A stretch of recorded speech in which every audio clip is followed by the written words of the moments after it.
Edward Teach was born in the autumn of 1680, in the port city of Bristol, England, when the leaves were turning gold and the River Avon carried the smell of rain and distant oceans.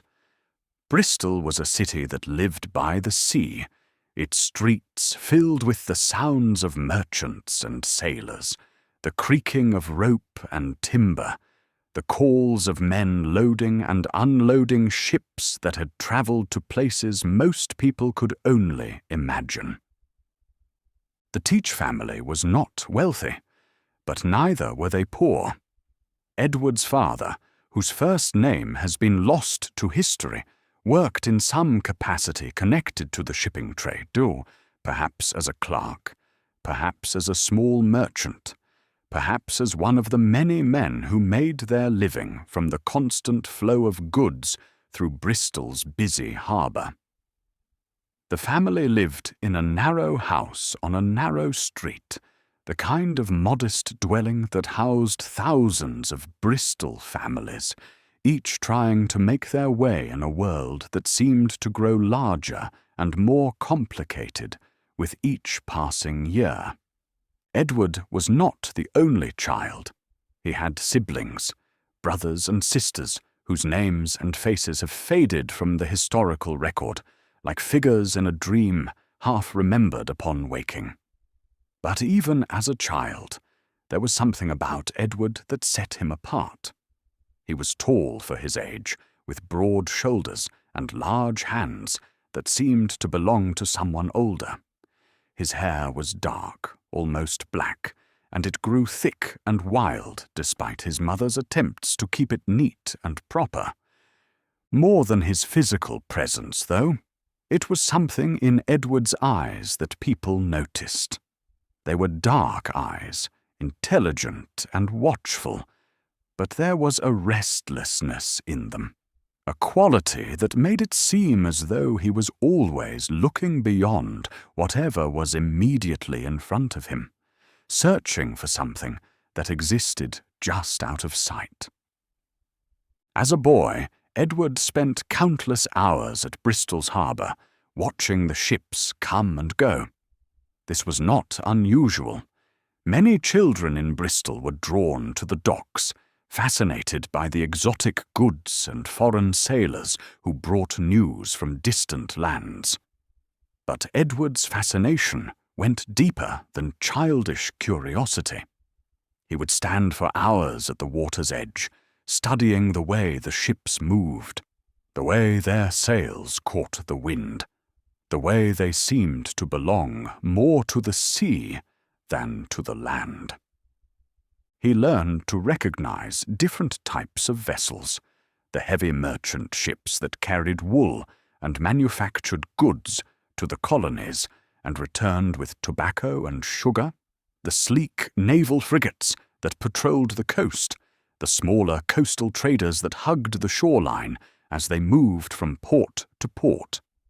Each ship told a story, and Edward absorbed these stories with an intensity that concerned his parents. At home, the Teach family lived the quiet, regulated life of respectable middle-class England. They attended church on Sundays, where Edward sat in the hard wooden pew and listened to sermons about obedience and moral duty. They observed the proper holidays and social customs. Edward's father expected him to learn to read and write, skills that would be necessary if the boy were to follow him into some respectable trade connected to commerce. But even as Edward dutifully attended to his lessons, his mind remained fixed on the harbour and the ships. He befriended some of the older sailors, men who had sailed to the West Indies and beyond, and from them he learned about the world that existed beyond Bristol's familiar streets. They told him about islands where the water was so clear you could see the bottom 30 feet down, about tropical storms that could destroy a ship in minutes, about Spanish treasure ships heavy with gold and silver from the mines of Peru and Mexico. These stories filled Edward's imagination, but they also taught him practical things. He learned about navigation and seamanship, about the different winds and currents that governed life at sea. He learned about the political complexities of maritime trade, about the constant state of warfare that existed between European powers as they competed for control of profitable trade routes. England and Spain were frequently at war during these years, and Bristol's merchants often found their ships attacked by Spanish privateers or pirates operating under Spanish letters of marque. Similarly, English privateers, private ships authorized by the Crown to attack enemy vessels, brought captured Spanish and French ships into Bristol harbour to be sold at auction. Edward watched these proceedings with fascination, observing how a captured enemy ship could be transformed overnight into a legitimate prize, its cargo sold to the highest bidder. The distinction between piracy and legitimate warfare was often unclear, particularly in the Caribbean, where European powers maintained only tenuous control over their colonial territories.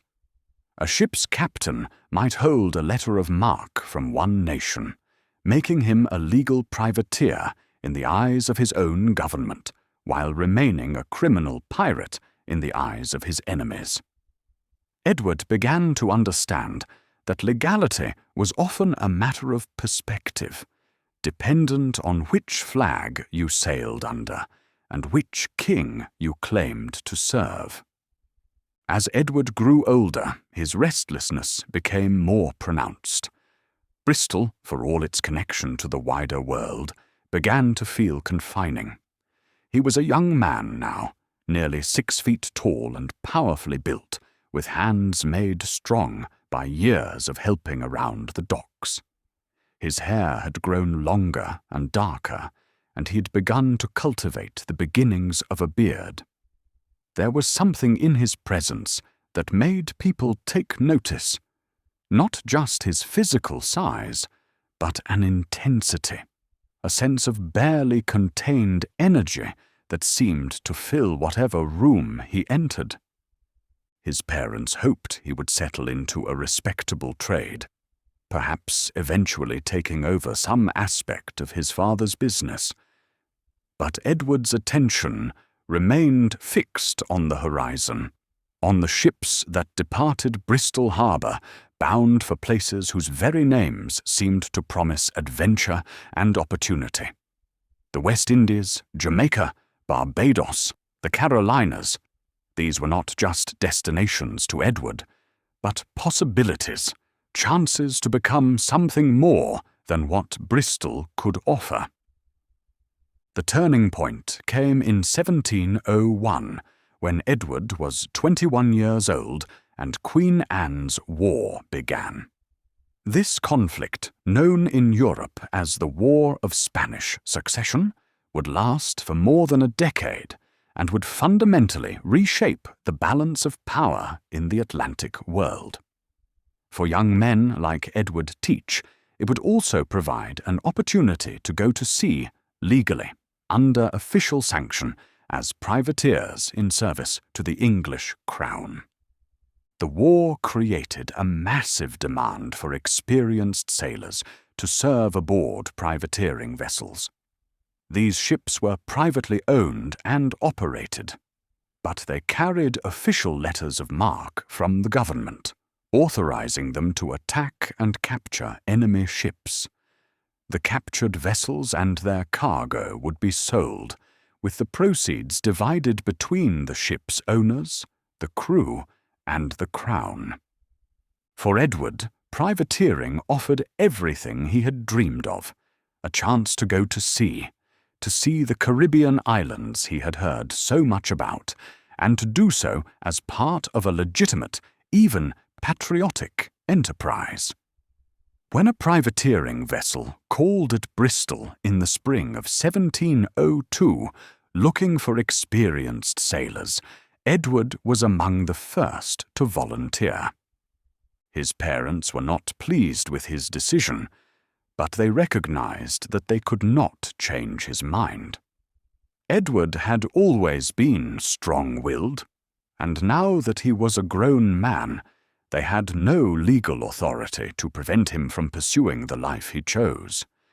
His mother wept when he said goodbye, sensing perhaps that she was losing her son not just to the sea, but to something larger and more dangerous than she could understand. Edward himself felt no such foreboding. As he walked up the gangplank of his first ship, a small privateer called the Blessing, he felt only excitement and anticipation. Bristol harbour spread out behind him, familiar and safe and small. Ahead lay the Atlantic Ocean, vast and uncertain and full of possibility. He had no way of knowing that he would never see Bristol again, that the young man who departed England in 1702 would be transformed by his experiences at sea into someone entirely different. The Edward Teach who said goodbye to his family was still, fundamentally, an Englishman who happened to be going to sea. The man who would return to these waters 20 years later would be something else entirely. A pirate captain so feared that his very name would become synonymous with terror and violence. But that transformation lay far in the future. For now, there was only a young man standing at the rail of a ship as it caught the wind and began to move down the Bristol Channel toward the open ocean. Edward Teach watched the familiar shoreline fall away behind him and felt the first stirring of what would become an insatiable hunger for the freedom that only the sea could provide. The Atlantic crossing took 6 weeks, and for Edward Teach it was a revelation that changed him in ways he could not have anticipated. He had spent years watching ships from the safety of Bristol's harbour, but being at sea was entirely different from observing it from the shore. The ocean was vast beyond imagining, stretching to every horizon without interruption, creating a world where the only reference points were the sun, the stars, and the subtle changes in wind and weather that determined whether a ship would live or die. The Blessing was a small vessel, no more than 80 feet long, carrying a crew of 40 men and mounting 12 cannons. She was fast and maneuverable, designed for the kind of hit-and-run warfare that privateering demanded. Her captain was a weather-beaten Yorkshireman named Samuel Wickham, who had been sailing Caribbean waters for 15 years and knew every current, every reef, every hidden anchorage, from Jamaica to the Carolinas. Captain Wickham took an immediate liking to Edward. The young man was strong and willing to work, but more importantly, he demonstrated a natural aptitude for seamanship that could not be taught. Edward learned quickly how to read the wind and weather, how to handle the complex rigging that controlled the ship's sails, how to navigate by the stars. Within weeks, he had earned the respect of the other crew members, men who were typically suspicious of newcomers. Life aboard the Blessing was hard but exhilarating. The crew worked in shifts around the clock, maintaining the ship and keeping watch for other vessels. Food was simple and often monotonous: hardtack, salt pork, dried beans, and whatever fresh provisions they could acquire in port. Water was strictly rationed, and in the tropical heat of the Caribbean, thirst was a constant companion. But for Edward, these hardships were a small price to pay for the freedom he felt at sea. There was something intoxicating about life on a ship, where every man's survival depended on the skills and dedication of his shipmates. The artificial distinctions of English society, birth, wealth, family connections, meant nothing when a storm struck or an enemy ship appeared on the horizon. What mattered was competence, courage, and loyalty to the crew. The Blessing's first target was a Spanish merchant vessel they encountered off the coast of Cuba. The attack came at dawn, when the Spanish ship was caught unprepared, her crew still half asleep. Captain Wickham ordered the Blessing to approach under false colors, flying a Spanish flag until they were close enough to fire their cannons. The Spanish captain, realizing he was outgunned, surrendered without a fight. Edward participated in his first boarding action, climbing across to the captured vessel with cutlass in hand, and his heart pounding with excitement and fear. The Spanish sailors offered no resistance, but seeing them standing there, with their hands raised, their faces filled with terror and resignation, gave Edward his first real understanding of what it meant to hold power over other men's lives. The captured ship's cargo was valuable: sugar, molasses, and a small quantity of silver coins. But what impressed Edward more was the efficiency with which Captain Wickham's crew carried out the operation. Everything was done according to established procedures, with each man knowing exactly what his role was. The Spanish crew was treated humanely but firmly, their personal possessions left untouched, while their ship's cargo was transferred to the Blessing. This was legal warfare, sanctioned by the English crown, but Edward could see how easily the same skills and procedures could be applied to less legitimate enterprises. The line between privateering and piracy was primarily a matter of paperwork, letters of marque that transformed robbery into patriotic service. Without those documents, Captain Wickham and his crew would be criminals subject to hanging. With them, they were heroes serving their country's interests. Over the following months, the Blessing captured several more Spanish vessels, and Edward's share of the proceeds made him wealthier than he had ever been in Bristol. But more than the money, it was the sense of freedom and possibility that captivated him. At sea, a man could reinvent himself, could become anything his courage and skill would allow. The past mattered less than the present, and the future was limited only by ambition and luck. Edward began to cultivate a new persona, one suited to his life at sea. He let his hair grow longer and his beard fuller, until he resembled the pirates he had heard about in sailors' stories. He learned to use cutlass and pistol with deadly efficiency, and he developed a reputation among the crew for his calm courage under fire. When the Blessing encountered a Spanish warship off Jamaica and had to fight for 3 hours before escaping, Edward distinguished himself by maintaining his post at one of the cannons even after a musket ball grazed his shoulder. Captain Wickham began to rely on Edward for increasingly important responsibilities. The young man demonstrated not just courage and seamanship skills, but also a natural ability to lead other men.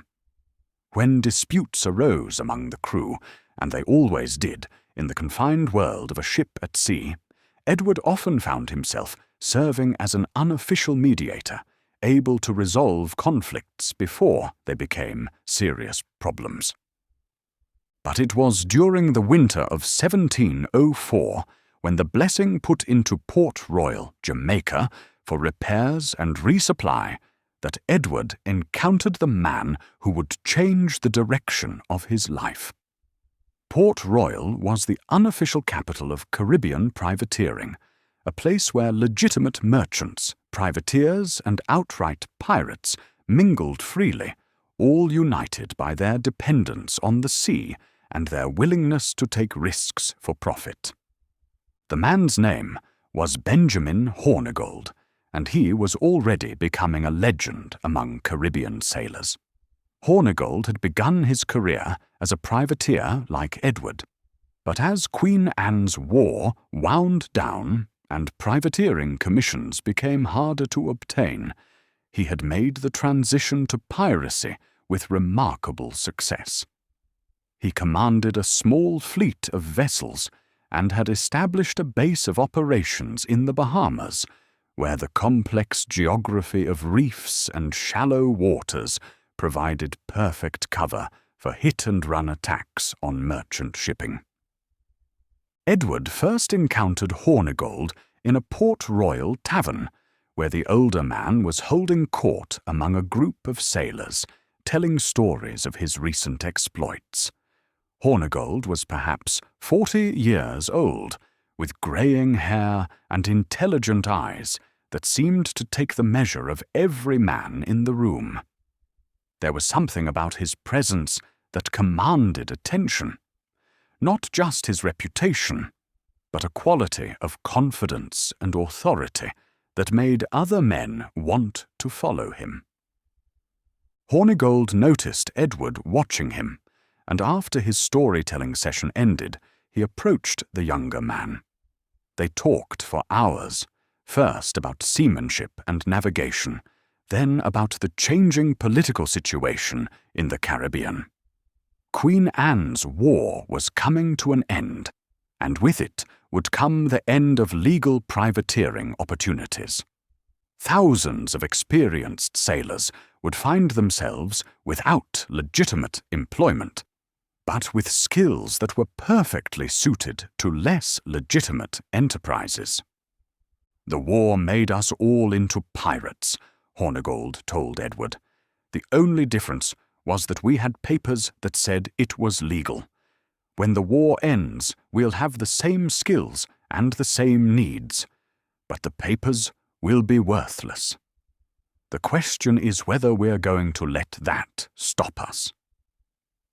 Edward found himself drawn to Hornigold's philosophy and his vision of what piracy could become. This was not the random violence and chaos that most people associated with piracy, but something more organized and purposeful. Hornigold spoke of establishing a pirate republic in the Bahamas, a place where men could live free from the arbitrary authority of kings and governors, governing themselves according to their own laws and principles. The idea appealed to Edward on multiple levels. He had always chafed at authority, had always felt constrained by the social expectations and limitations of conventional society. At sea, he had discovered not just freedom of movement, but freedom of identity, the possibility of becoming something more than what birth and circumstance had made him. Hornigold offered a chance to take that freedom even further, to live entirely outside the conventional world's rules and restrictions. When Captain Wickham decided to return to England at the war's end, Edward made the decision that would define the rest of his life. Instead of returning to Bristol and the conventional existence his parents expected, he chose to join Hornigold's crew. It was a choice that transformed him from Edward Teach, privateer, into the man who would become Blackbeard, the most feared pirate captain in history. But that transformation would not happen overnight. For now, Edward was simply another crew member aboard Hornigold's ship, learning the subtle differences between privateering and piracy, between legal warfare and criminal enterprise. The skills were the same, but the context was entirely different. As a privateer, Edward had been serving his country's interests while pursuing personal profit. As a pirate, he would be serving only himself and his chosen companions. But the freedom that choice represented was intoxicating. The Bahamas, when Edward first saw them in the spring of 1706, seemed like paradise to a man who had spent his entire life in the grey, regulated world of English society. The islands were beautiful beyond description, with white sand beaches and water so clear it seemed like liquid crystal. More importantly, they were largely ungoverned, existing in a political vacuum that made them perfect for men who preferred to make their own rules. Hornigold had established his base on New Providence Island, in the harbour that would later become Nassau. The settlement was rough and temporary, consisting mostly of tents and crude wooden structures, but it represented something unprecedented in the Caribbean, a place where pirates could operate openly, without fear of arrest or prosecution. Edward threw himself into this new life with enthusiasm and ambition. He learned the geography of the Bahamas intimately, memorizing every reef and channel that could provide sanctuary from pursuing naval vessels. He studied the patterns of merchant shipping, learning when and where valuable targets were most likely to appear. Most importantly, he began to develop his own ideas about what piracy could become, ideas that would eventually lead him far beyond anything Benjamin Hornigold had imagined. But those developments lay in the future. For now, there was only a young man standing on the deck of a pirate ship, watching the sun set over the most beautiful waters whom I had ever seen, feeling more alive and more free than he had ever thought possible. Edward Teach, the privateer, was dead. In his place was being born something new and dangerous, something that would soon make the name Blackbeard synonymous with terror throughout the Atlantic world. Benjamin Hornigold's pirate base on New Providence Island was unlike anything Edward had ever seen. It was a society turned upside down, where the outcasts and rebels of the Atlantic world had gathered to create something entirely new. There were English sailors who had deserted from naval vessels, French buccaneers from Hispaniola, former slaves who had won their freedom through rebellion or escape, and men from a dozen different nations who had found in piracy their only chance for prosperity and self-determination. The community operated according to its own laws, evolved through necessity and consensus rather than imposed by distant authority. Disputes were settled by elected councils, loot was divided according to agreed-upon shares, and every man had a voice in the decisions that affected the group. It was, in its own rough way, more democratic than most of the societies its members had fled. Edward adapted to this environment with remarkable speed. His size and strength made him valuable in any fight, but it was his intelligence and natural leadership ability that set him apart from the hundreds of other former privateers who had found their way to New Providence. Hornigold recognized these qualities and began to give Edward increasing responsibilities, first as a trusted crew member, then as leader of boarding parties, and finally as second-in-command of his own vessel. The education Edward received during these years was comprehensive and brutal. He learned not just the technical skills of piracy, navigation, gunnery, swordsmanship, but also the psychological and strategic elements that separated successful pirates from those who ended their careers at the end of a rope.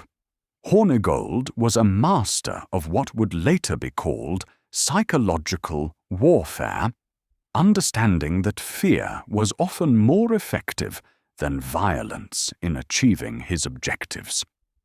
A pirate who has to fight every battle has already lost, Hornigold told Edward. The secret is to make them so afraid of what might happen that they surrender before the fighting starts. Reputation is worth more than cannons. This lesson would profoundly influence Edward's later career. He began to study the ways in which reputation could be manufactured and maintained, how stories and rumors could be used as weapons more precise than any cutlass or pistol. He observed how Hornigold cultivated his own image, how he used theatrical gestures and carefully chosen displays of mercy or ruthlessness to create the persona that made merchants surrender at the mere sight of his flag.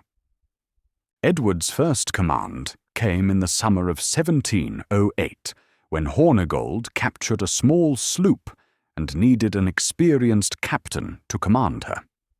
The vessel was renamed the Ranger, and Edward found himself in charge of 30 men and 6 cannons.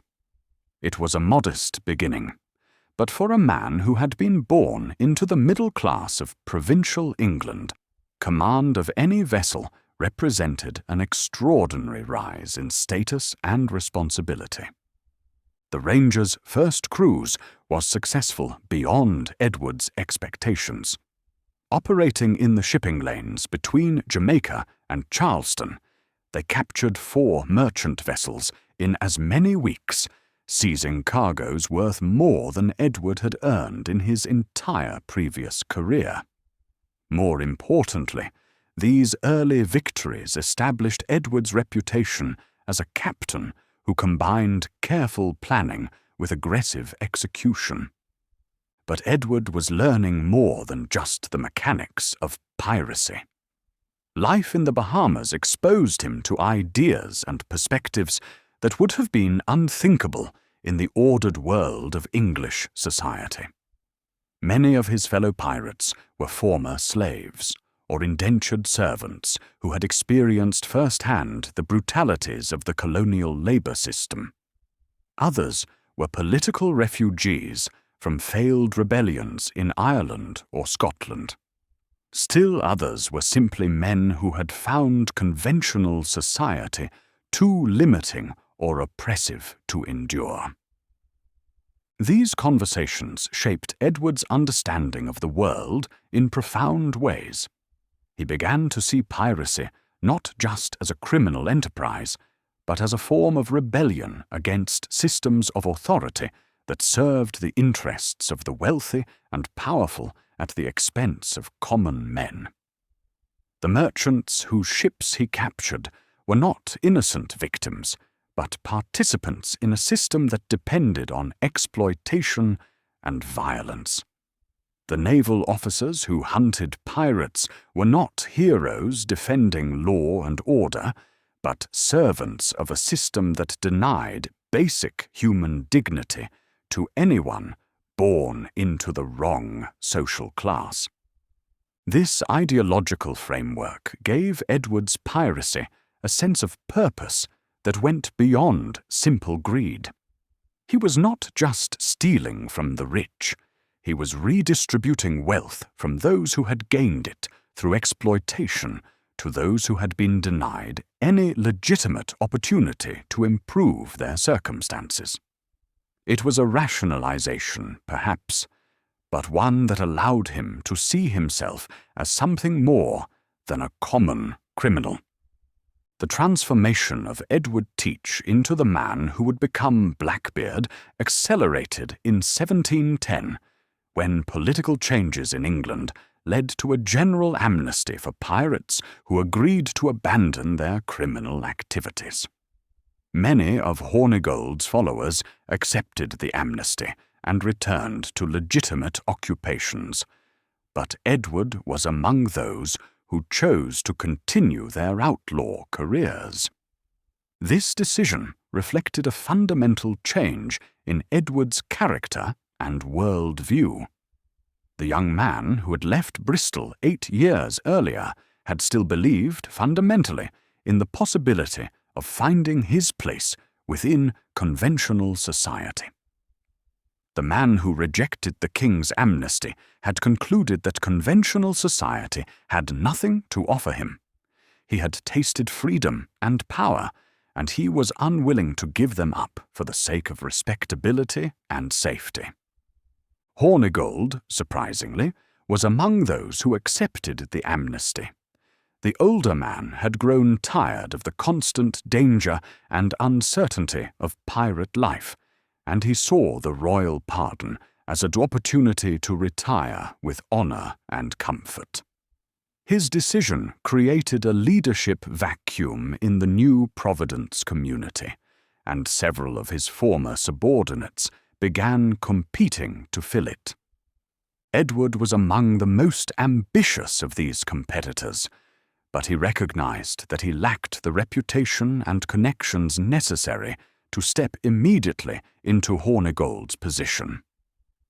Instead, he chose a different strategy, one that would allow him to build his own power base while remaining nominally subordinate to more established captains.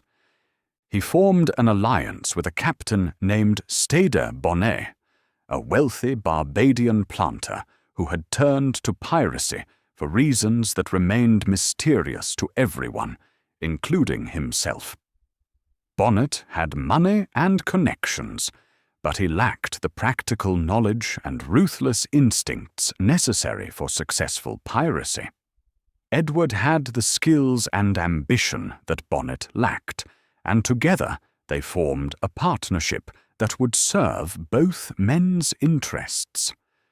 Under Bonnet's nominal command, but Edward's practical leadership, their combined fleet began to operate with unprecedented success and audacity.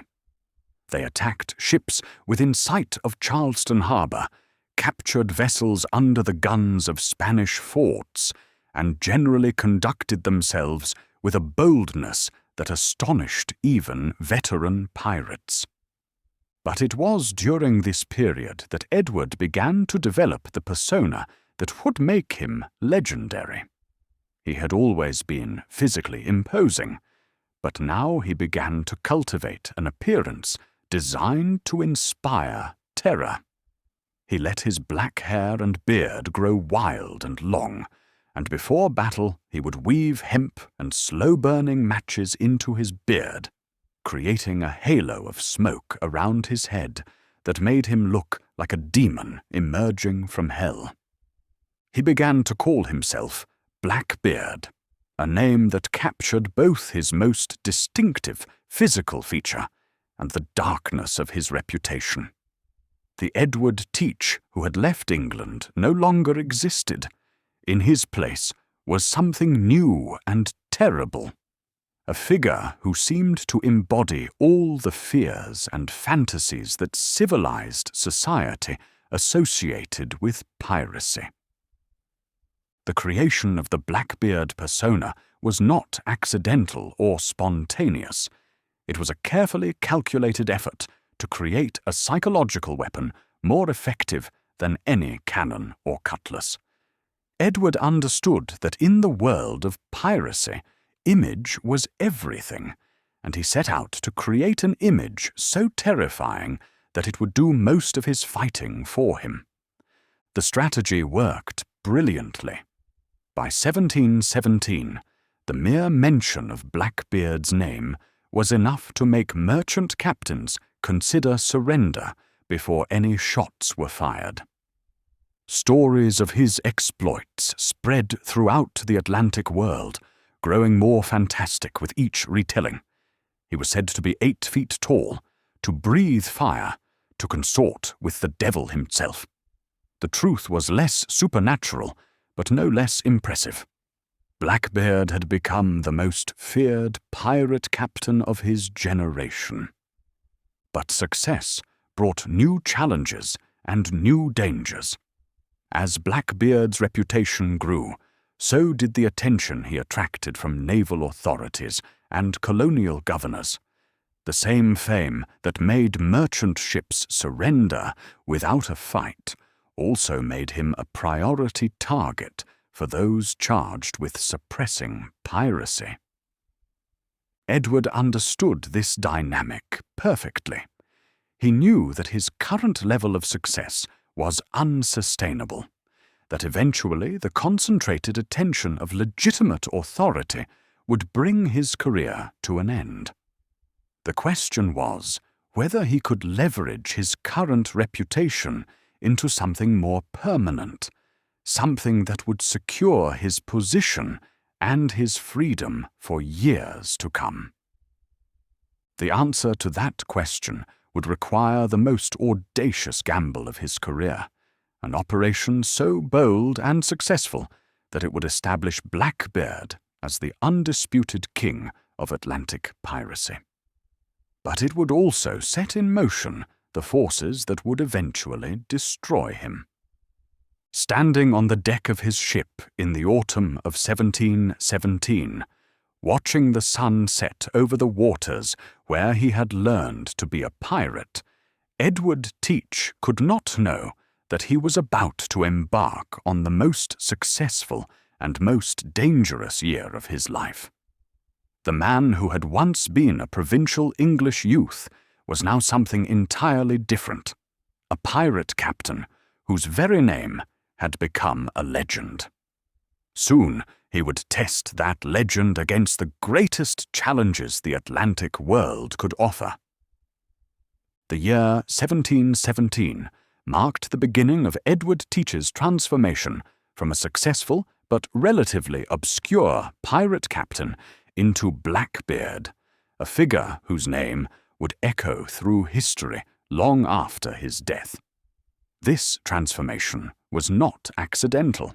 It was the result of calculated decisions and carefully orchestrated actions designed to create a reputation so fearsome that it would become a weapon in itself. The process began with Edward's capture of a French slave ship called La Concorde off the coast of Martinique. The vessel was large and well armed, mounting 40 cannons and carrying a crew of nearly 200 men.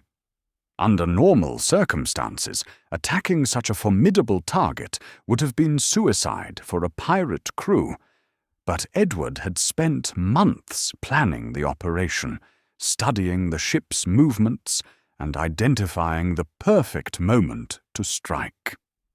The attack came at dawn, when La Concorde was anchored in a secluded bay, taking on fresh water after the long Atlantic crossing from Africa. Edward's fleet approached under cover of darkness, using small boats to land boarding parties on both sides of the anchored vessel. The French crew, exhausted from their ocean voyage and unprepared for attack, offered only token resistance before surrendering. But it was what Edward did next that marked his transformation into Blackbeard. Instead of simply looting the captured vessel and releasing her crew, he decided to keep the ship for himself, transforming her into the most formidable pirate vessel in the Caribbean. He renamed her Queen Anne's Revenge, a sardonic reference to the recent end of Queen Anne's War and the conclusion of his own legitimate privateering career. The refit of Queen Anne's Revenge took months and represented a massive investment of time and resources. Edward added additional cannons, increasing her armament to 48 guns, making her more heavily armed than most naval vessels. He reinforced her hull and modified her rigging to maximize both speed and maneuverability. Most importantly, he recruited the most experienced and desperate pirates in the Caribbean to serve as her crew, creating a fighting force unlike anything the Atlantic world had ever seen. But the physical transformation of the ship was only part of Edward's plan. More important was the psychological campaign he launched to establish his new persona. He began to appear in public, wearing elaborate costumes designed to enhance his already imposing physical presence.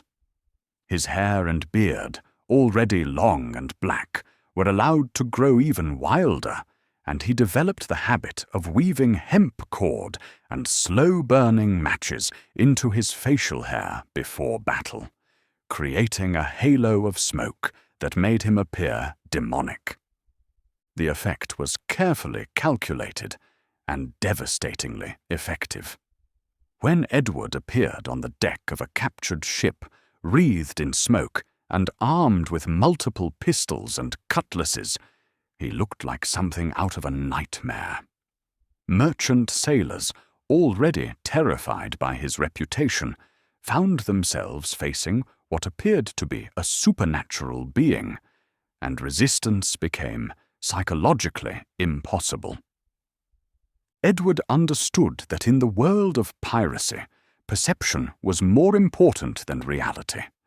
A reputation for invincibility was worth more than actual military superiority, because it meant that battles could be won before they were fought.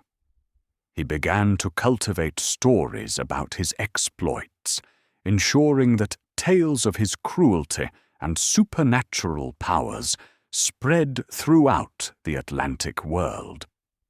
Some of these stories were based on actual events, embellished and distorted through retelling. Others were complete fabrications, planted by Edward himself or his associates to enhance his reputation. He was said to have made a pact with the devil, to be able to breathe fire, to be immune to bullets and blades. The truth was less spectacular, but more impressive. Edward had become a master of psychological warfare, understanding that fear was the most effective weapon in a pirate's arsenal. The first major test of this new persona came in the spring of 1718, when Edward decided to blockade the port of Charleston, South Carolina. This was an operation of unprecedented audacity, requiring him to position his fleet directly outside one of the most important ports on the American coast and prevent all shipping from entering or leaving the harbor.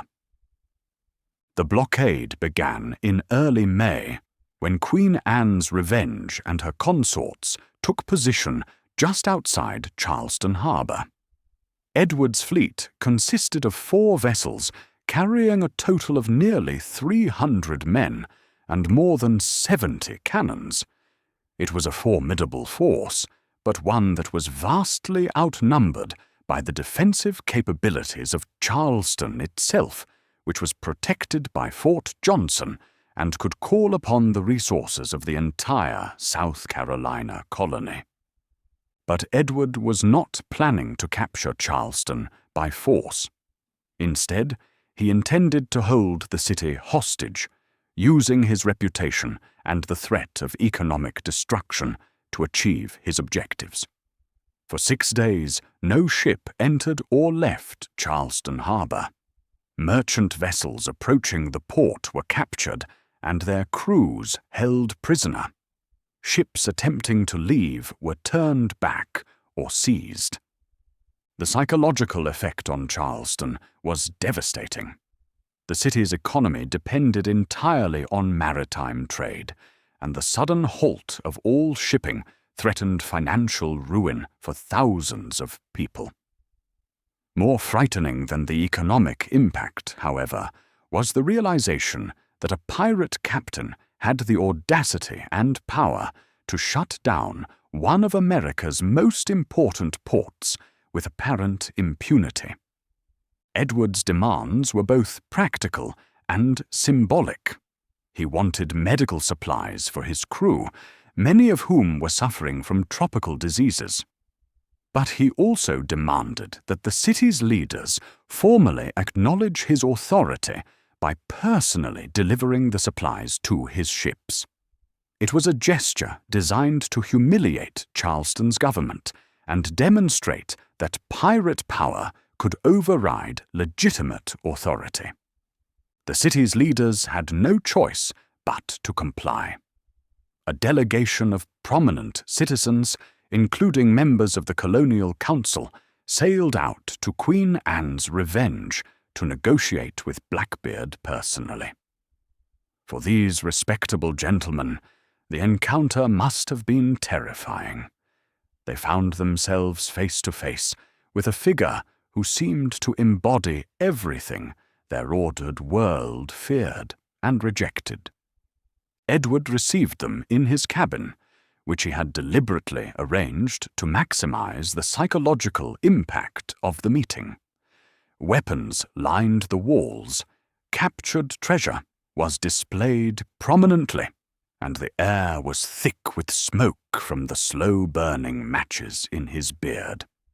He wore his finest clothes, a long coat of dark silk, leather boots that reached to his knees, and a wide hat adorned with the feathers.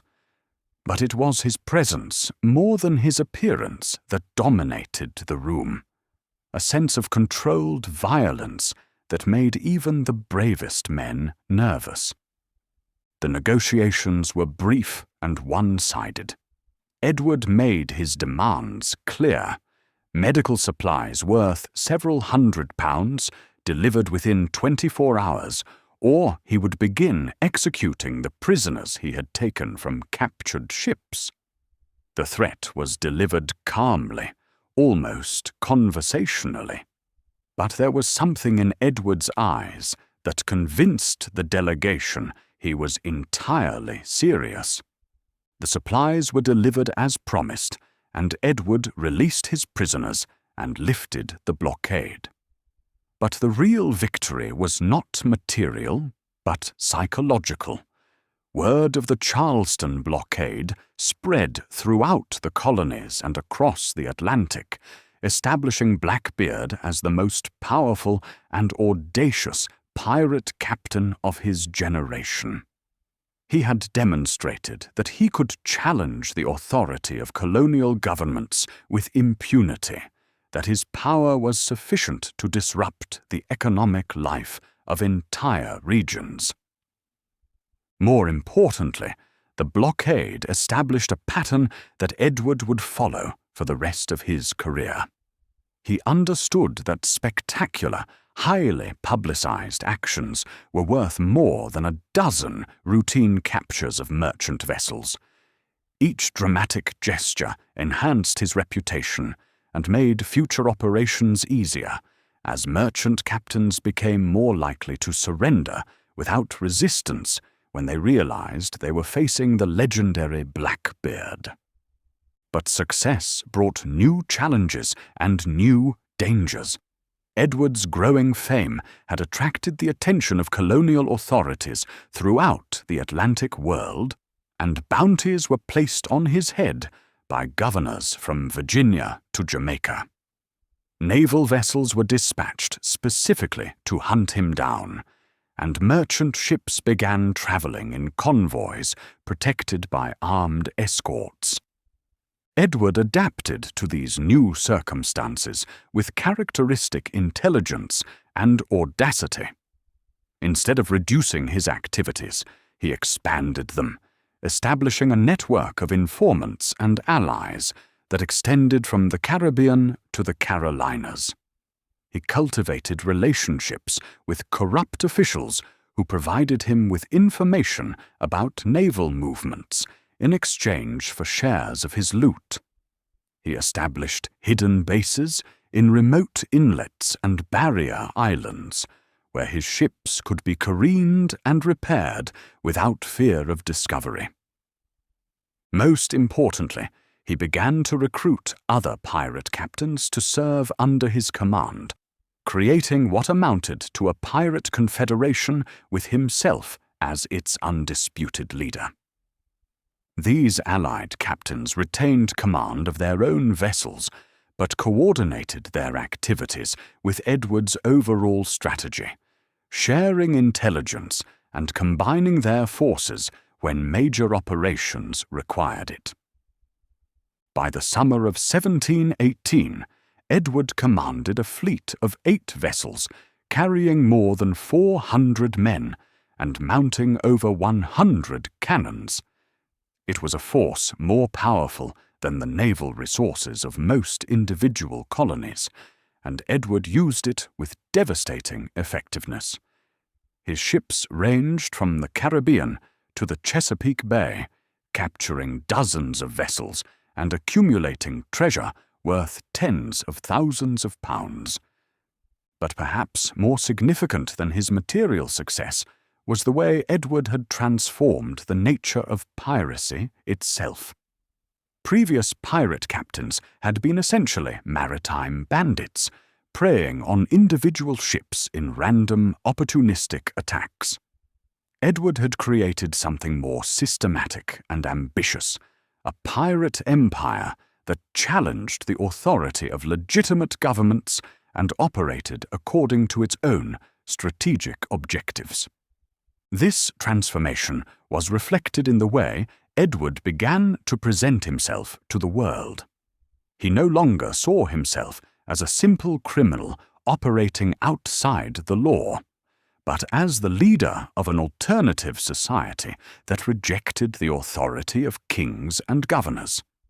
In letters to colonial officials and in negotiations with captured merchants, he began to adopt the language and manner of a legitimate ruler, referring to his subjects and his territory as if he were the sovereign of an independent nation. The psychological impact of this transformation was profound. Edward was no longer just a pirate to be hunted and hanged. He had become something more dangerous and more threatening to the established order. He represented the possibility that outcasts and rebels could organize themselves into a force capable of challenging legitimate authority, that the careful structures of colonial society could be overturned by men who refused to accept their assigned places in the social hierarchy. This threat became even more apparent when Edward began to interfere directly in colonial politics. In the autumn of 1718, he established himself at Bath Town, North Carolina, where he attempted to negotiate a formal pardon from Governor Charles Eden. The negotiations were complex and controversial, involving not just Edward's personal situation, but the broader question of how colonial governments should deal with the pirate threat.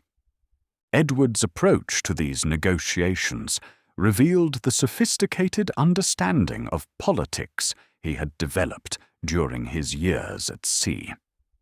He understood that colonial governors were often more interested in their own personal advancement than in serving the interests of their distant king, and he was prepared to exploit that self-interest for his own purposes. Governor Eden was in a particularly vulnerable position. North Carolina was a poor colony with limited resources for fighting piracy, and Eden had already been criticized by his superiors for his inability to control the pirates who used the colony's remote inlets as bases. Edward offered him a solution that would serve both their interests, a formal pardon in exchange for Edward's promise to abandon piracy and settle peacefully in North Carolina. The offer was attractive to Governor Eden for several reasons. It would remove the most dangerous pirate captain from the seas without requiring North Carolina to spend money it didn't have on naval operations. It would also demonstrate Eden's effectiveness as a colonial administrator, showing his superiors that he could achieve through diplomacy what others had failed to accomplish through force. But Edward's motivations were more complex than they appeared. While he spoke of retirement and peaceful settlement, he was actually seeking to legitimize his position and establish a secure base for future operations. The pardon would give him legal protection and social respectability, but it would not necessarily end his piratical activities. The negotiations continued for weeks, with Edward maintaining a residence in Bathtown while discussions proceeded. During this period, he lived openly as a gentleman, attending social functions and cultivating relationships with prominent citizens. It was a remarkable transformation. The man who had terrorized merchant shipping from Jamaica to Virginia was now attending dinner parties and dancing with the daughters of respectable planters. But beneath this veneer of respectability, Edward remained fundamentally unchanged.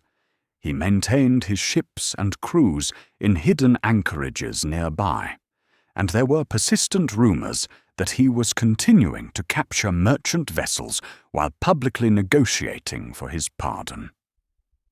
The truth of these rumors was difficult to determine, but they reflected the deep suspicion with which many colonists regarded his presence in North Carolina. The contradiction between Edward's public persona and his private activities came to a head in November 1718, when reports reached Virginia that Blackbeard had captured a merchant vessel within sight of the North Carolina coast. Virginia's governor, Alexander Spotswood, who had long regarded Edward as a threat to colonial security, decided that the time had come for decisive action. But Edward, secure in his North Carolina refuge and confident in his reputation, seemed unaware that the forces gathering against him were more determined and better organized than any he had faced before.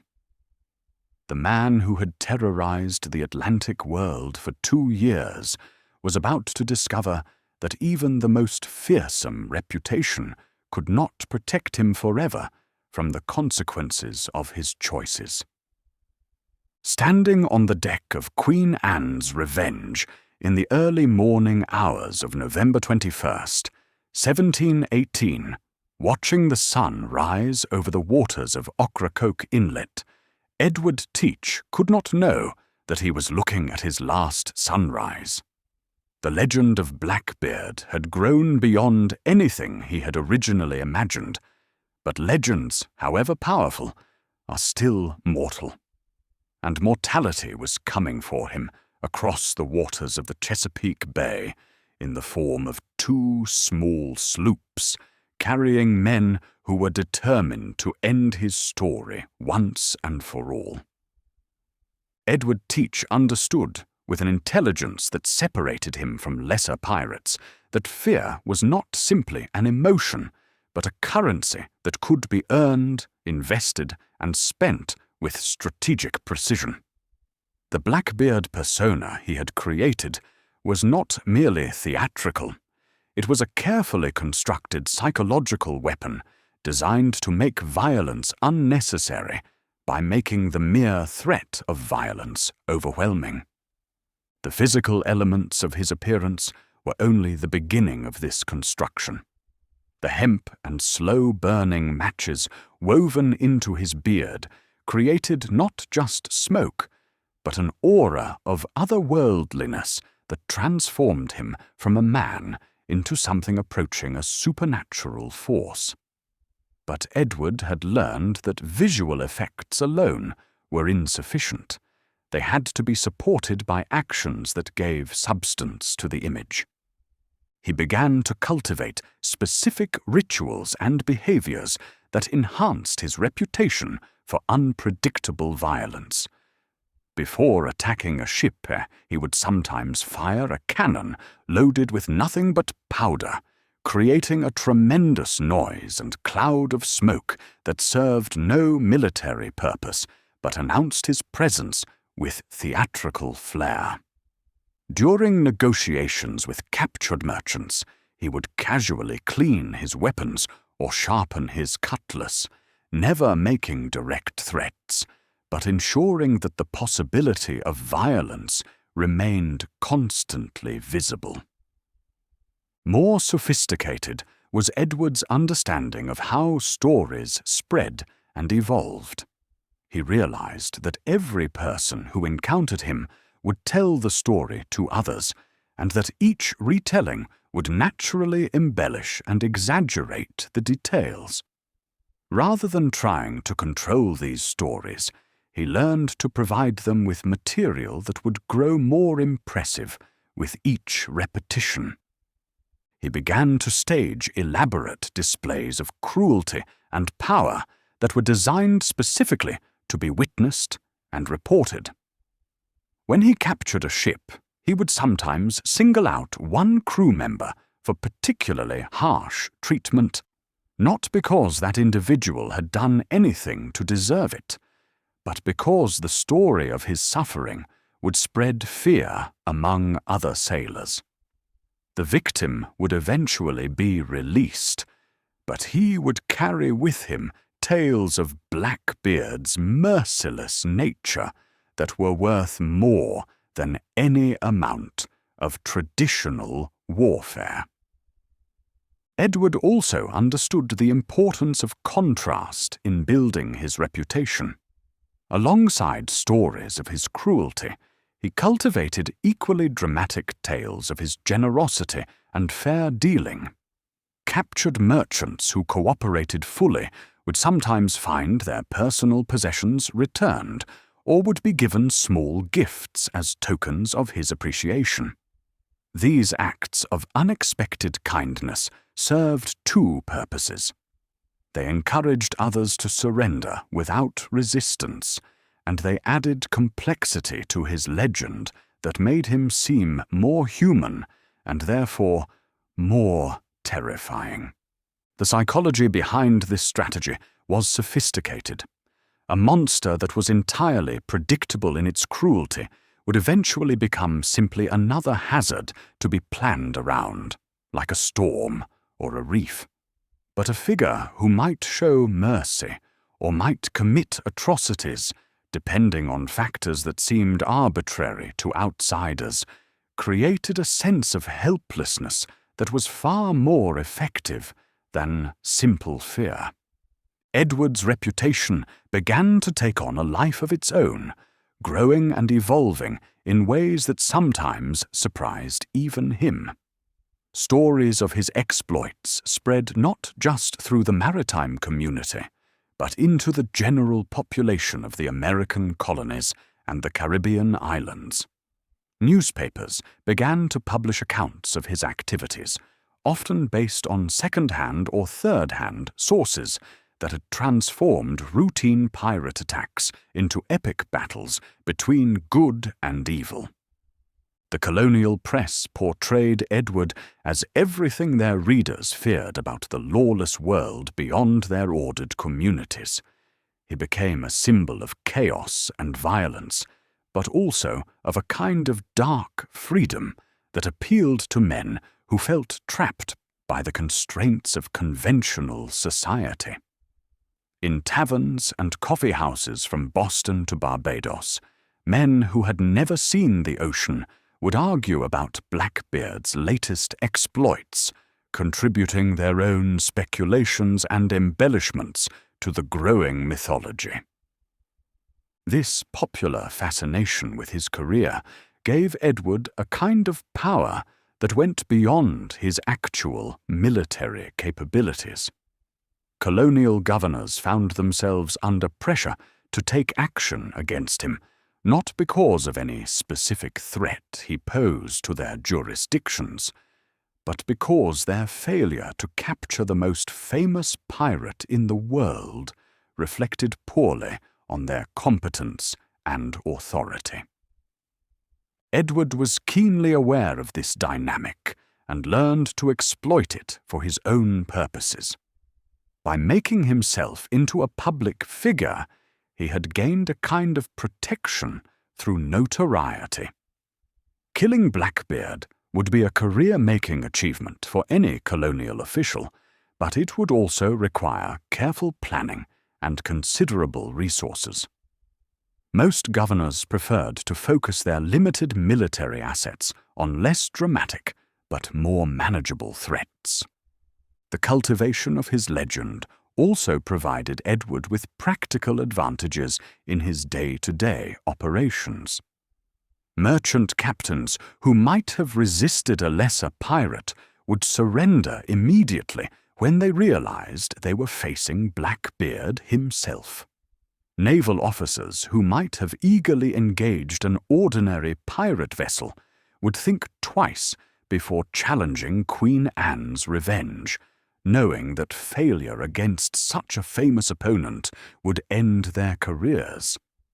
But Edward's greatest achievement during this period was not any single act of piracy, but the creation of what amounted to a pirate confederation under his leadership.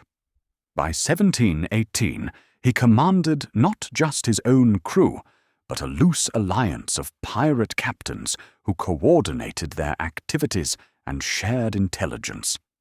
This network extended from the Bahamas to the Carolinas and included some of the most successful pirates of the era.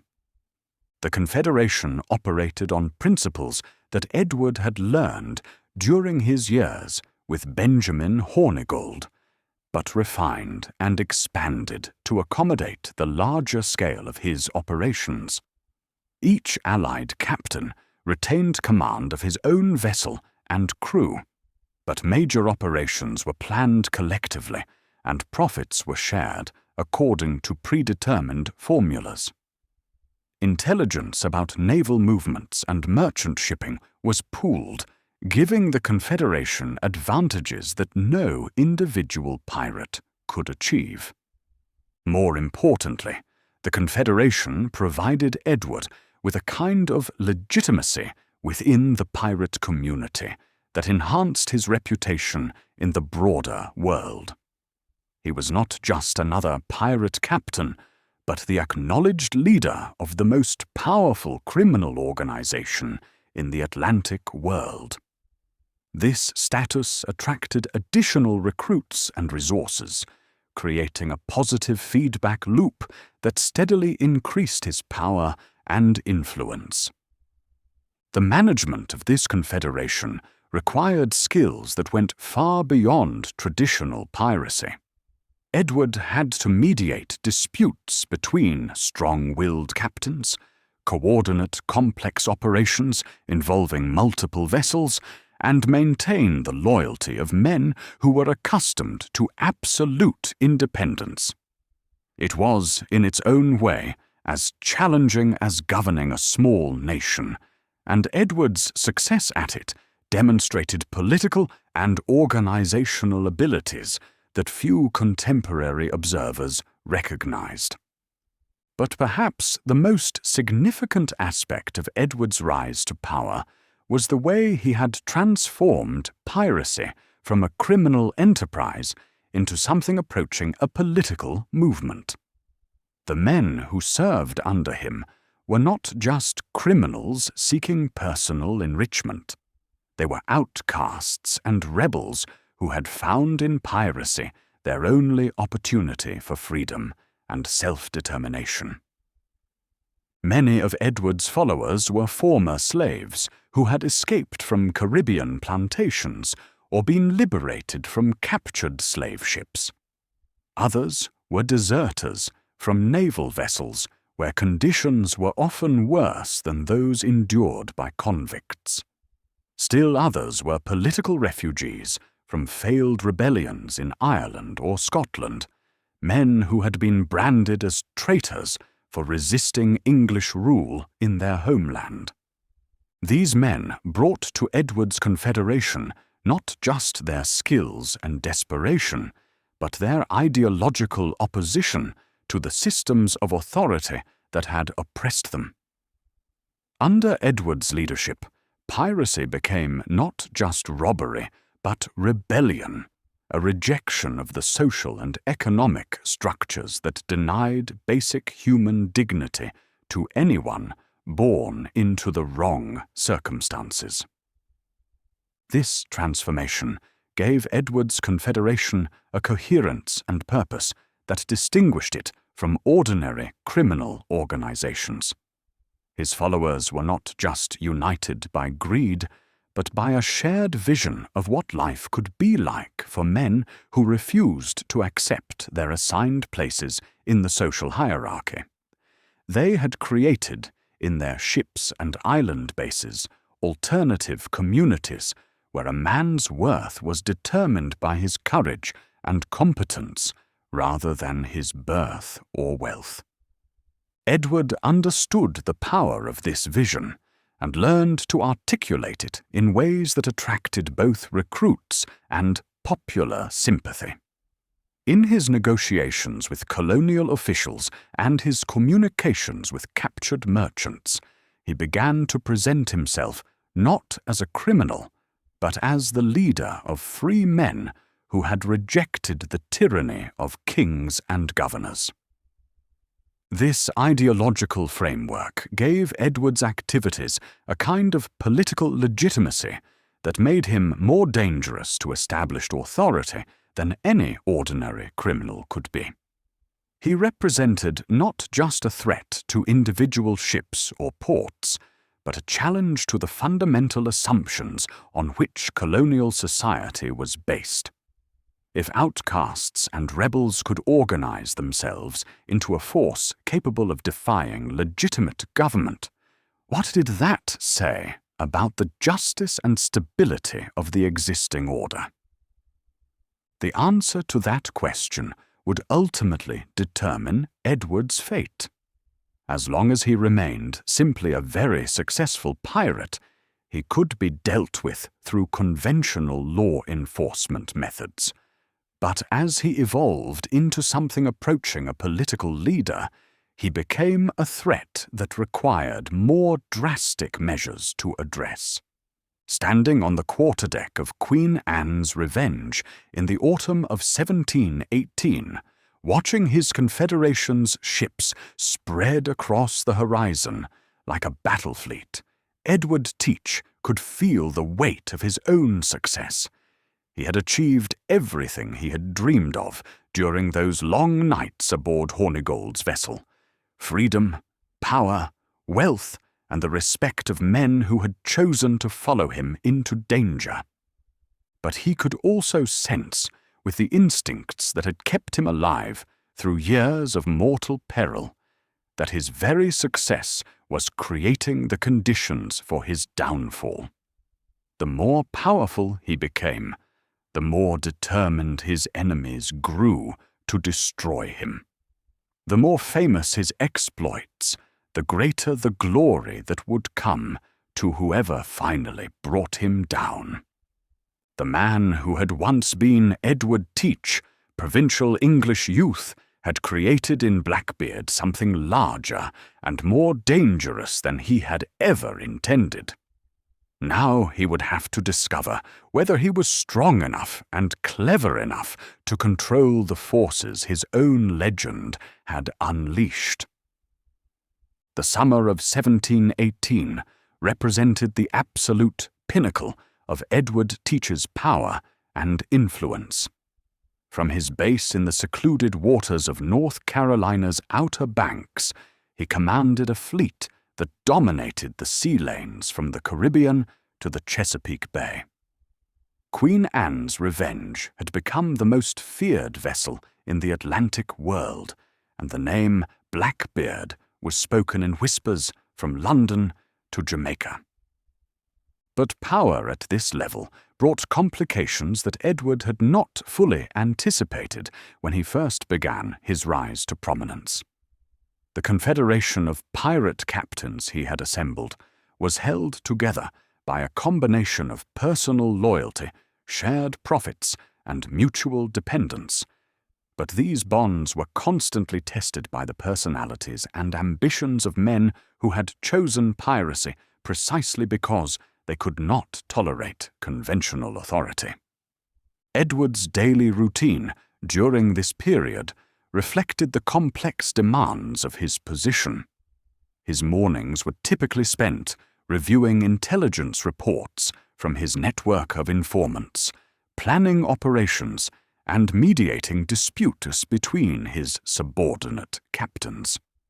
The afternoon hours were devoted to the practical business of maintaining his fleet, overseeing repairs, distributing supplies, and ensuring that his ships remained in fighting condition. But it was in the evening hours that Edward's true genius as a leader became apparent. As the sun set over the waters of his hidden anchorage, he would move among his men, sharing meals and stories, listening to their concerns and complaints, reinforcing the bonds of loyalty that held his confederation together. These were not the stilted interactions between officers and enlisted men that characterized naval service, but the rough camaraderie of men who had chosen to live and die together outside the boundaries of conventional society. Edward understood that his authority rested ultimately on the consent of his followers, and he worked constantly to maintain their support and enthusiasm. He was generous with prize money, ensuring that even the lowest-ranking crew members received shares that far exceeded what they could have earned in legitimate employment. He was fair in his distribution of dangerous assignments, never asking his men to take risks he was unwilling to share. Most importantly, he listened to their ideas and concerns, creating a sense of democratic participation that distinguished his leadership from the arbitrary authoritarianism they had experienced in their previous lives. The success of this approach was evident in the extraordinary loyalty Edward inspired in his followers. Men who had previously served under other captains often remarked on the difference in atmosphere aboard Edward's ships. There was less flogging, less arbitrary punishment, and more sense that every man's contribution was valued and respected. This created a fighting force that was not just effective, but genuinely enthusiastic about its mission. But Edward's greatest achievement during this period was not military, but diplomatic. He had succeeded in establishing working relationships with several colonial officials who provided him with information and protection in exchange for shares of his profits.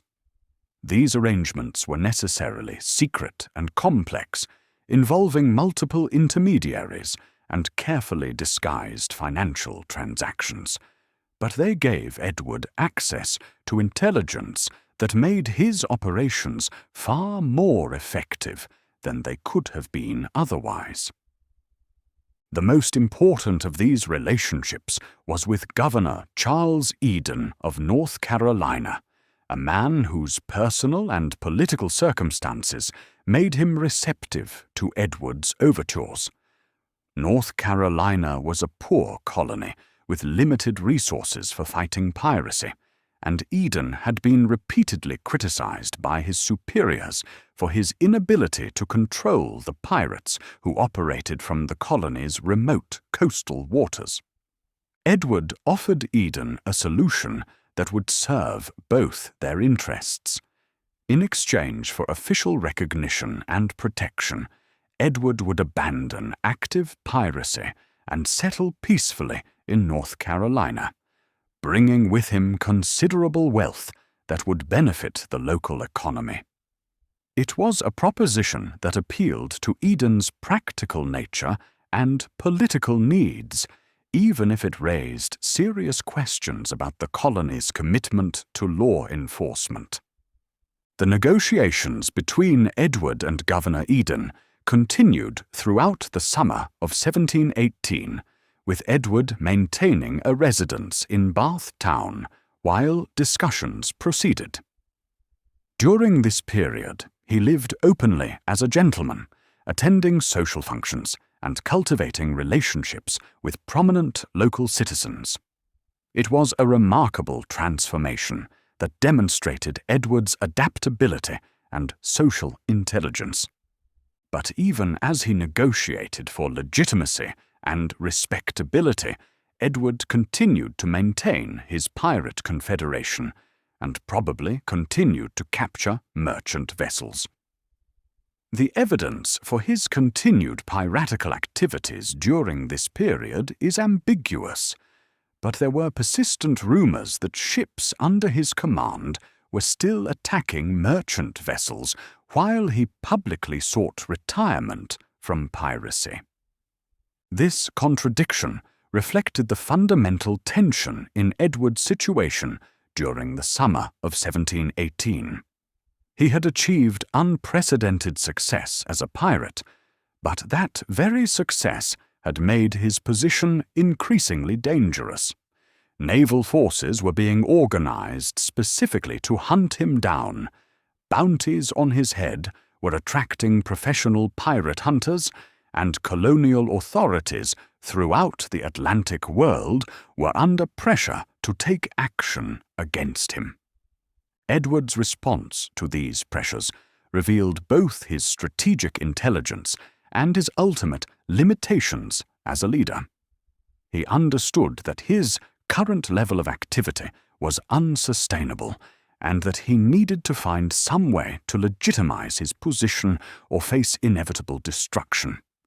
But he was also unwilling or unable to completely abandon the life that had brought him such extraordinary success and satisfaction. The result was a complex game of deception and negotiation in which Edward attempted to maintain the benefits of his pirate career while avoiding its risks. He sought to retire from active piracy without actually giving up the power and resources that piracy had provided him. It was an ambitious strategy that required him to outmaneuver some of the most experienced politicians and military leaders of his era. During these crucial months, Edward's personal life underwent changes that revealed aspects of his character that had been hidden during his years of active piracy. In Bath Town, he courted and married Mary Ormond, the daughter of a local planter family. The marriage was his 14th, according to contemporary accounts, though most of his previous unions had been informal arrangements that would not have been recognized by civil or religious authorities. Mary Ormond was young, probably not yet 20, and from a respectable family that had somehow convinced itself that marriage to the infamous Blackbeard represented an acceptable alliance. The marriage ceremony was performed by Governor Eden himself, lending official sanction to an union that shocked many observers throughout the colonies. Edward's relationship with Mary revealed a side of his personality that few people had ever seen. Away from his ships and his crews, he could be charming and gentle, demonstrating the social graces he had learned during his youth in Bristol. Mary apparently found him attractive despite his fearsome reputation, and their brief marriage seems to have been genuinely affectionate on both sides. But the marriage also created new vulnerabilities and complications in Edward's position. As a single man living entirely outside conventional society, he had been free to make decisions based purely on strategic considerations. As a married man with social connections and domestic responsibilities, he found himself constrained by obligations and expectations that sometimes conflicted with his piratical interests. More significantly, the marriage gave his enemies additional leverage against him. Mary's family and their social circle represented hostages to fortune, people who could be threatened or harmed in order to influence Edward's behavior. It was a weakness that his more perceptive opponents would eventually learn to exploit. But in the golden summer of 1718, these future complications seemed distant and manageable. Edward had achieved a level of success that exceeded his wildest early ambitions. He commanded the most powerful pirate fleet in history. He had accumulated wealth beyond counting, and he was negotiating for official recognition and retirement on terms that would leave him one of the most prominent citizens of North Carolina. Standing on the porch of his Bathtown house in the warm evening air, watching the sun set over the waters where his ships lay hidden, Edward could feel a satisfaction that went beyond simple material success. He had risen from provincial obscurity to become one of the most famous men in the Atlantic world. His name was known from London to Jamaica, and his exploits were discussed in newspapers and coffeehouses throughout the civilized world. More importantly, he had created something unprecedented in his pirate confederation. He had proven that outcasts and rebels could organize themselves into a force capable of challenging established authority, that men who had been denied any legitimate opportunity for advancement could seize power through courage and intelligence. But Edward was too experienced and too intelligent to mistake temporary success for permanent security. He could sense, with the instincts that had kept him alive through years of danger, that the forces gathering against him were more determined and better organized than any he had faced before. His very success had made him a priority target for every colonial government in America, and his fame had attracted the attention of professional military leaders who saw his destruction as a career-making opportunity. The question that would determine his ultimate fate was whether he could successfully navigate the transition from active piracy to legitimate retirement, whether he could use his accumulated power and wealth to purchase the safety and respectability he increasingly craved. It was a challenge that would test all of his intelligence and experience, and one that would ultimately prove beyond even his considerable abilities. The golden summer was ending, and with it would end the period of Edward Teach's greatest power and influence. Autumn was coming, and with it would come the final confrontation that would determine whether the legend of Blackbeard would end in triumph or tragedy. By the autumn of 1718, Edward Teach had discovered what many powerful men before him had learned, that success at the highest levels brought not satisfaction, but an ever-increasing burden of responsibility and danger. The pirate confederation he had built required constant attention to maintain. His negotiations with Governor Eden demanded delicate political maneuvering, and his new marriage added domestic concerns to his already complex situation. The daily reality of commanding the most powerful pirate fleet in history was far different from the romantic image that popular imagination would later create. Edward's mornings began before dawn, with reports from lookouts and scouts who monitored naval movements throughout the region. Every British, French, or Spanish warship that entered his operational area had to be tracked and evaluated as a potential threat. Every merchant vessel represented both an opportunity and a risk, since attacking the wrong ship could provoke retaliation that might destroy everything he had built. The logistics of maintaining his fleet were staggering.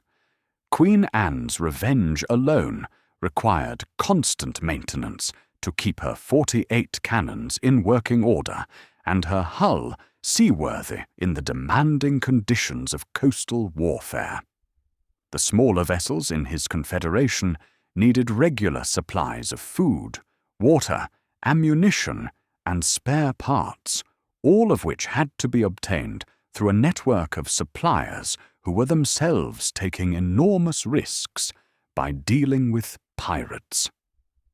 More challenging than the material demands were the human complexities of leading men who had chosen piracy precisely because they could not tolerate conventional authority.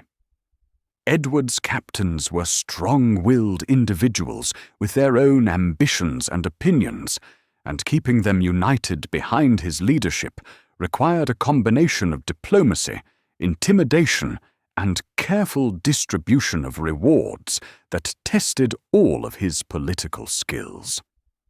The most difficult of these relationships was with Captain Charles Vane, a pirate whose reputation for cruelty exceeded even Edward's carefully cultivated image. Vane commanded a powerful ship and a loyal crew, but he was contemptuous of Edward's negotiations with colonial authorities and openly critical of what he saw as a betrayal of piratical principles. Their alliance was maintained only by mutual necessity and the shared recognition that their individual fleets were stronger together than apart. Stede presented different but equally serious challenges. The former Barbadian planter had never fully adapted to the realities of pirate life, and his hesitancy in combat situations had begun to undermine his authority with his own crew. Edward found himself increasingly responsible for making decisions that should have been Bonnet's prerogative, a situation that created resentment and confusion throughout the Confederation.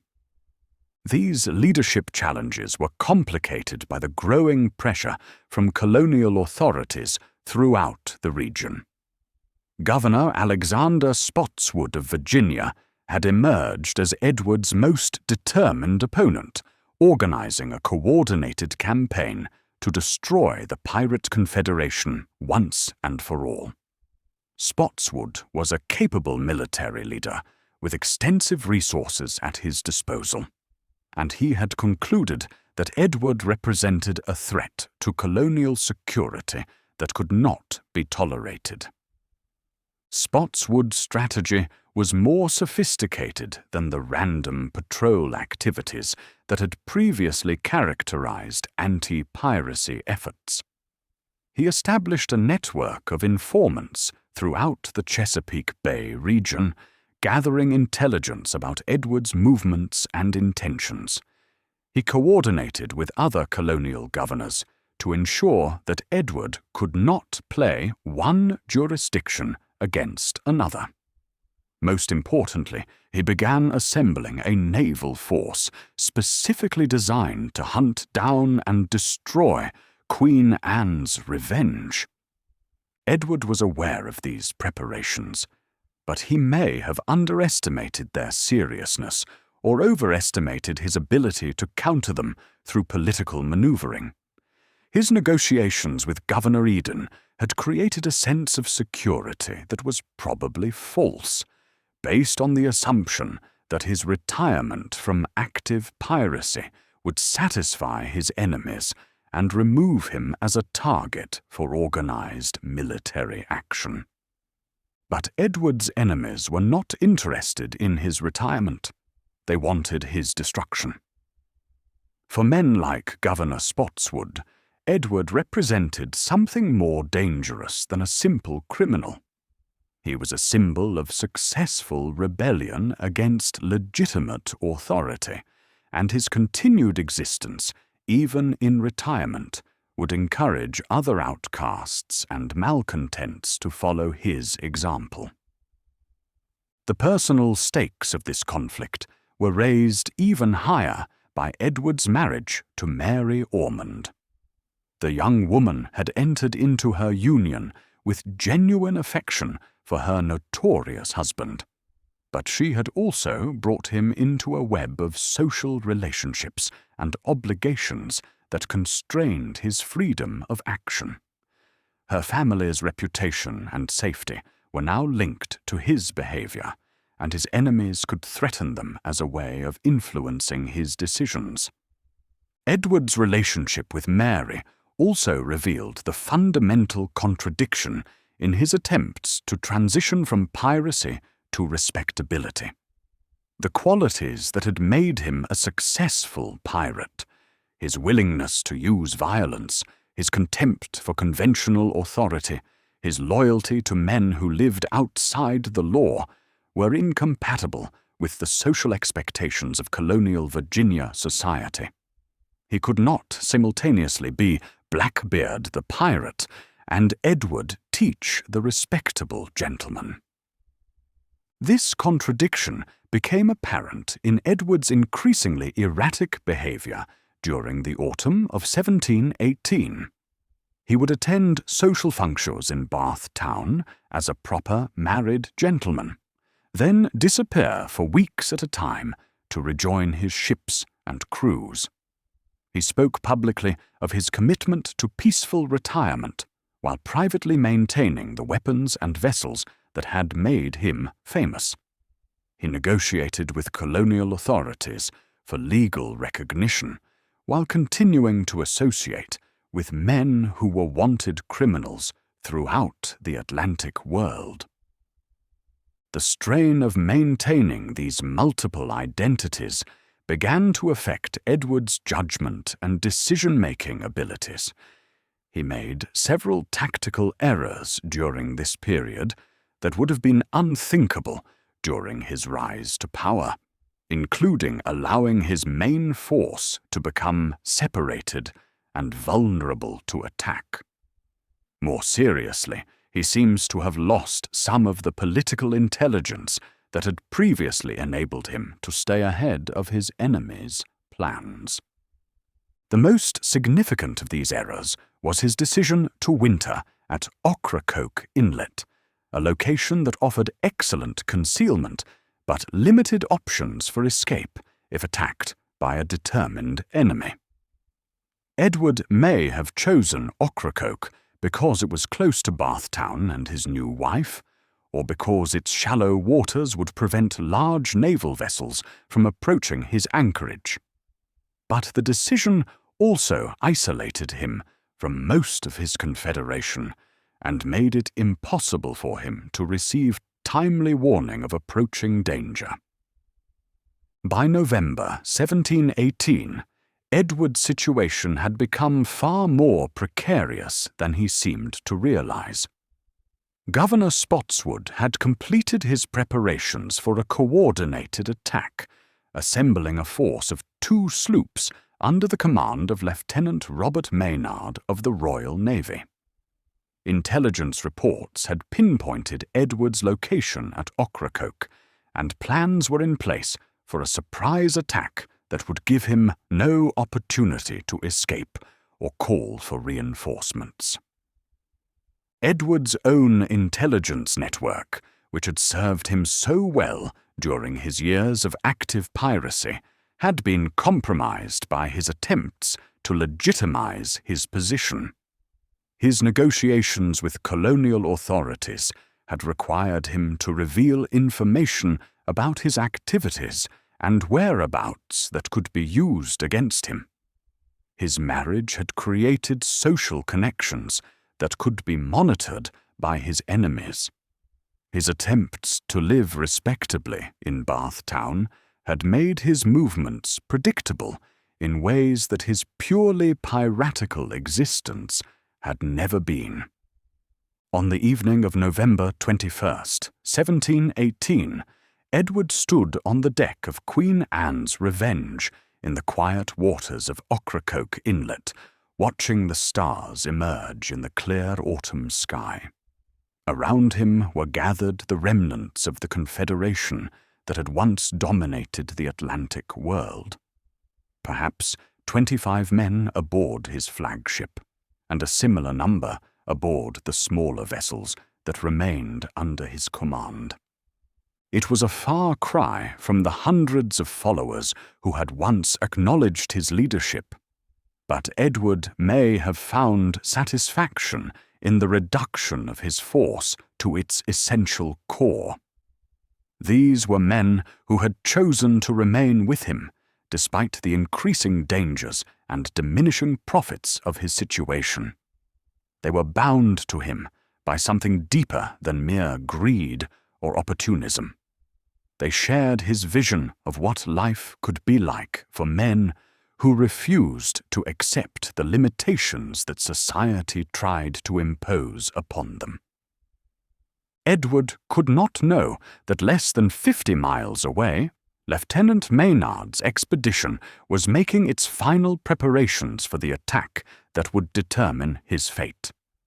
He could not know that Governor Spotswood had issued orders that Blackbeard was to be killed rather than captured, that no quarter was to be given to the most famous pirate in the Atlantic world. What he could sense, with the instincts that had kept him alive through years of mortal danger, was that his time was running short. The golden summer was over. The weight of his own success had become unbearable, and somewhere in the darkness beyond his ships, death was approaching with the inexorable certainty of the tide. But he was still Blackbeard, still the man who had terrorized the Atlantic world and created the most powerful pirate confederation in history. If his enemies wanted to destroy him, they would have to pay a price for their victory that would ensure his legend survived long after his body had been claimed by the sea. The final act of Edward Teach's extraordinary life was about to begin, and it would be played out with all the violence and drama that had characterized his rise to power. Before the sun rose again, the most feared pirate in history would be dead, but the manner of his death would guarantee that the name Blackbeard would echo through the centuries long after the details of his life had been forgotten. The dawn of November 22nd, 1718, broke grey and cold over the waters of Ocracoke Inlet, with a sharp wind from the northeast that carried the scent of winter and distant storms. Edward Teach woke in his cabin aboard Queen Anne's Revenge, with the uneasy feeling that had saved his life countless times before, an instinctive awareness that danger was approaching from beyond the horizon. He had spent the night restlessly, plagued by dreams he could not quite remember upon waking, filled with images of smoke and fire, and faces of men he had known who were now dead. The cabin around him was familiar and comfortable, furnished with treasures accumulated during years of successful piracy. Silver candlesticks from Spanish galleons, silk tapestries from French merchants, books and charts that bore the bloodstains of their former owners. But this morning, these material symbols of his success felt less like trophies than like anchors, weighing him down to a life that had become increasingly complicated and dangerous. The man who had once felt most alive in the moment of battle now found himself longing for the simpler days when his only concerns were wind and weather and the next prize on the horizon. Edward rose from his bed and walked to the stern windows of his cabin, looking out over the quiet waters where his remaining ships lay at anchor. The force that had once numbered in the hundreds was now reduced to perhaps 50 men aboard 3 vessels. But these were his most loyal followers, men who had chosen to remain with him despite the increasing dangers and diminishing prospects of his situation. The largest of his remaining vessels was Adventure, a sloop commanded by his most trusted lieutenant, Israel Hands.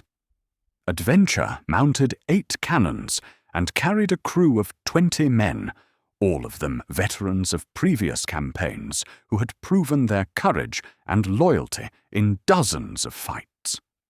The third vessel was a small tender used for scouting and communication, hardly more than a large boat, but valuable for operations in the shallow waters around the Outer Banks. As Edward stood at his window, watching the morning light spread across the water, he reflected on the strange turns his life had taken. The boy who had left Bristol 16 years earlier would hardly recognize the man he had become. Edward Teach, the provincial English youth, had been transformed by his experiences at sea into something entirely different, something that existed outside the boundaries of conventional human society. But lately, he had begun to feel the weight of that transformation. The persona of Blackbeard that had served him so well during his rise to power had become a prison as confining as any cell. He could never again live as an ordinary man, could never escape the reputation he had so carefully constructed. Even in retirement, even in marriage, he remained Blackbeard the pirate, a figure of fear and fascination whose very existence challenged the ordered world that most men took for granted. His marriage to Mary Ormond had shown him glimpses of what his life might have been like if he had made different choices, if he had remained in Bristol and followed his father into some respectable trade. Mary was young and innocent, untouched by the violence and cynicism that had shaped Edward's adult life. Through her eyes, he had begun to see himself as others saw him, not as a romantic figure of rebellion and freedom, but as a man whose hands were stained with blood and whose soul was scarred by years of brutality. The contradiction between these two versions of himself had become increasingly difficult to sustain. He could not simultaneously be the gentle husband that Mary deserved and the pirate captain that his followers expected. The effort to maintain both identities was exhausting him, draining the energy and enthusiasm that had once made him feel invincible. Edward's breakfast that morning was simple: hardtack and salt pork washed down with rum, diluted with water.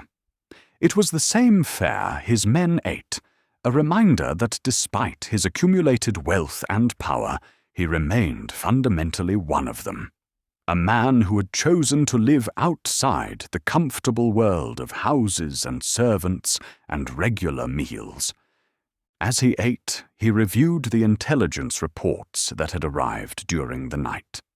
His network of informants had been reporting unusual naval activity in the Chesapeake Bay region, with rumors of warships being assembled for some special mission. The reports were fragmentary and contradictory, but they suggested that Governor Spotswood of Virginia was planning some kind of coordinated action against the pirate bases in North Carolina. Edward had weathered similar threats before, and his first instinct was to dismiss these reports as yet another ineffective attempt by colonial authorities to project power into waters they didn't understand and couldn't control. But something about the current situation felt different, more serious and better organized than previous anti-piracy campaigns. The difference, he realized, was in his own position. During his years of active piracy, he'd been constantly mobile, able to strike without warning and disappear before effective retaliation could be organized. His current situation at Ocracoke Inlet, while offering excellent concealment, also made him vulnerable in ways that his purely nomadic existence had not. More significantly, His negotiations with Governor Eden and his attempts to establish a legitimate life in North Carolina had necessarily involved revealing information about his activities and whereabouts that could be used against him.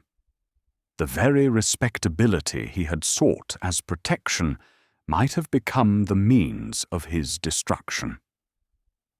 By mid-morning, Edward had decided that discretion was the better part of valor.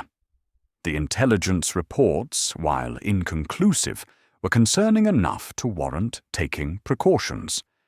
He ordered his crews to prepare for immediate departure, intending to move his ships to a more secure anchorage until the current threat had passed. But as his men began the process of weighing anchor and preparing the ships for sea, lookouts reported sails on the eastern horizon. 2 vessels were approaching Ocracoke Inlet, flying colors that were difficult to identify at such a distance. Edward's first assumption was that they were merchant ships seeking safe passage through the treacherous waters around the Outer Banks. But as they drew closer, it became apparent that they were something far more dangerous. The approaching vessels were sloops of war, smaller than Queen Anne's Revenge, but fast and maneuverable, designed specifically for combat in coastal waters. Their commanders had chosen to approach openly rather than attempting to achieve surprise, suggesting either supreme confidence in their ability to defeat Edward's force or a desire to provoke him into a battle that would serve their purposes better than his. Edward recognized the tactical situation immediately. The approaching sloops were blocking his primary escape route to the open ocean, while the shallow waters behind him prevented him from retreating deeper into the Sound. He was trapped in Ocracoke Inlet, with limited room to maneuver and no possibility of avoiding the confrontation his enemies had obviously planned. But Edward had faced desperate situations before, and his reaction was characteristic. Rather than attempting to flee or negotiate, he chose to attack. It was a decision that reflected both his courage and his understanding that his reputation depended on meeting every challenge with aggressive defiance. Blackbeard could not be seen to run from a fight, regardless of the odds or circumstances. The Battle of Ocracoke Inlet began at approximately 10 o'clock in the morning, when Queen Anne's Revenge opened fire on the lead enemy sloop at extreme range. The first broadside was more symbolic than effective, serving notice that Edward intended to fight rather than surrender, but it also committed him irrevocably to a course of action that would determine the fate of everyone present. The enemy commander, Lieutenant Robert Maynard of the Royal Navy, responded by closing the distance rapidly, using his smaller ship's superior maneuverability to avoid Edward's heavy guns while bringing his own weapons to bear. It was a sound tactical approach that revealed Maynard's experience and competence as a naval officer. But Edward was not prepared to allow his enemies to dictate the terms of the engagement. As Maynard's sloops approached within effective range, Edward ordered his ships to weigh anchor and move to attack positions, transforming what might have been a static gun duel into a dynamic naval battle that would test every aspect of seamanship and courage. The next hour would determine whether the legend of Blackbeard would end in triumph or tragedy, whether the most feared pirate in the Atlantic world would add another victory to his long list of successes, or meet his death in the cold waters of Ocracoke Inlet. Edward Teach stood on the quarterdeck of his flagship, his black hair and beard streaming in the wind, his eyes fixed on the approaching enemy, and prepared to fight the last battle of his extraordinary life. The waters of Ocracoke Inlet erupted into chaos as Queen Anne's Revenge and Lieutenant Maynard's 2 sloops maneuvered for position in the narrow confines of the Anchorage. Edward had chosen to meet his enemies head-on, relying on his superior firepower and the psychological impact of his fearsome reputation to carry the day. But he quickly discovered that he was facing opponents who would not be intimidated by his legend. Lieutenant Robert Maynard commanded the Jane, a Virginia sloop mounting 12 guns and carrying a crew of 30 experienced sailors and marines. His second vessel, the Ranger, was slightly smaller but equally well armed and manned by men who had been specifically selected for this mission. Both ships had been stripped of unnecessary equipment to maximize their speed and maneuverability, and their crews had been drilled extensively in the tactics they would need to defeat the most famous pirate in the world. Maynard's strategy was based on sound intelligence about Edward's current situation. He knew that the pirates' force had been reduced to a fraction of its former strength, that Queen Anne's Revenge was anchored in a position that limited her ability to maneuver, and that many of Edward's most experienced followers had already departed for other pursuits. Most importantly, he understood that this battle would be decided not by superior numbers or firepower, but by the courage and determination of the men involved. Edward's opening broadside had announced his intention to fight, but it had also revealed the limitations of his position.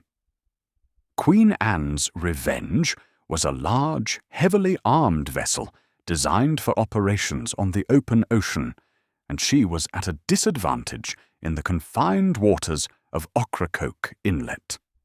Her 48 guns gave her overwhelming superiority in total firepower, but only a fraction of them could be brought to bear on targets that approached from specific angles.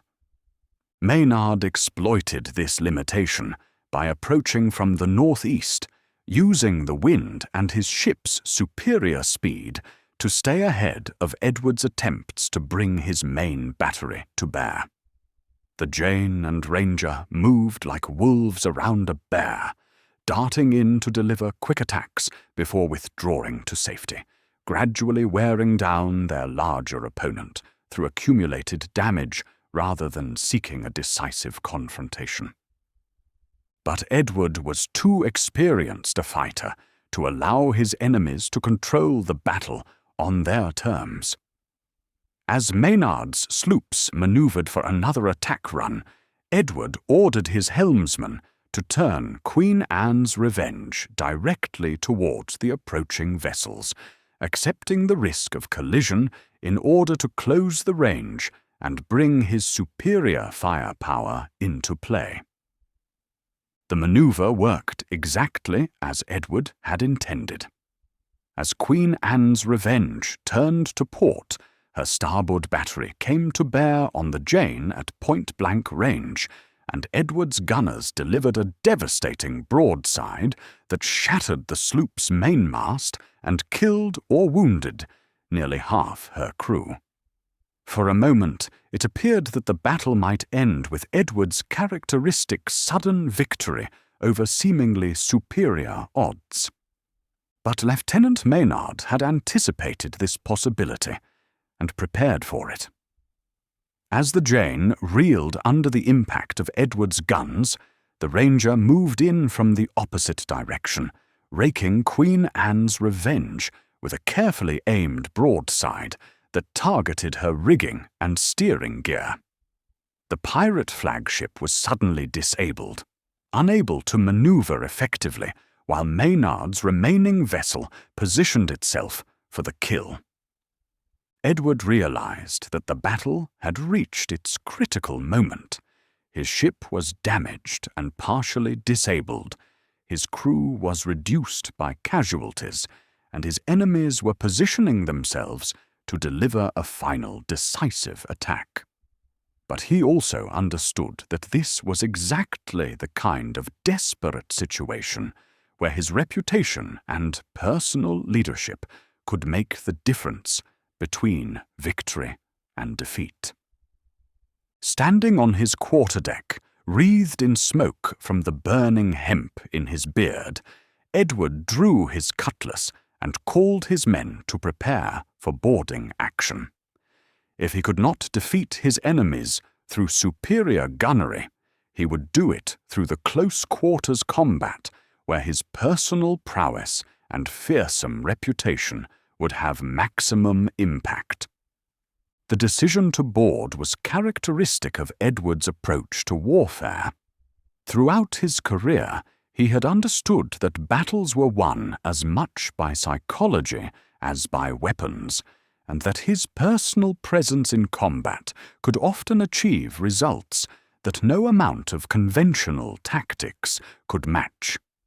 His men had seen him fight countless times before, had watched him lead from the front in dozens of desperate situations, and they responded to his call with the fierce loyalty that had made his crews legendary throughout the Atlantic world.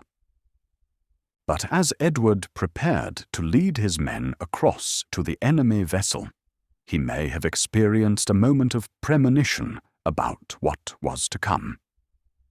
The battle had already cost him several of his most trusted followers, including Israel Hands, who had been wounded early in the fighting and was no longer able to participate effectively. The men around him were brave and loyal, but they were also exhausted by months of constant danger and uncertainty.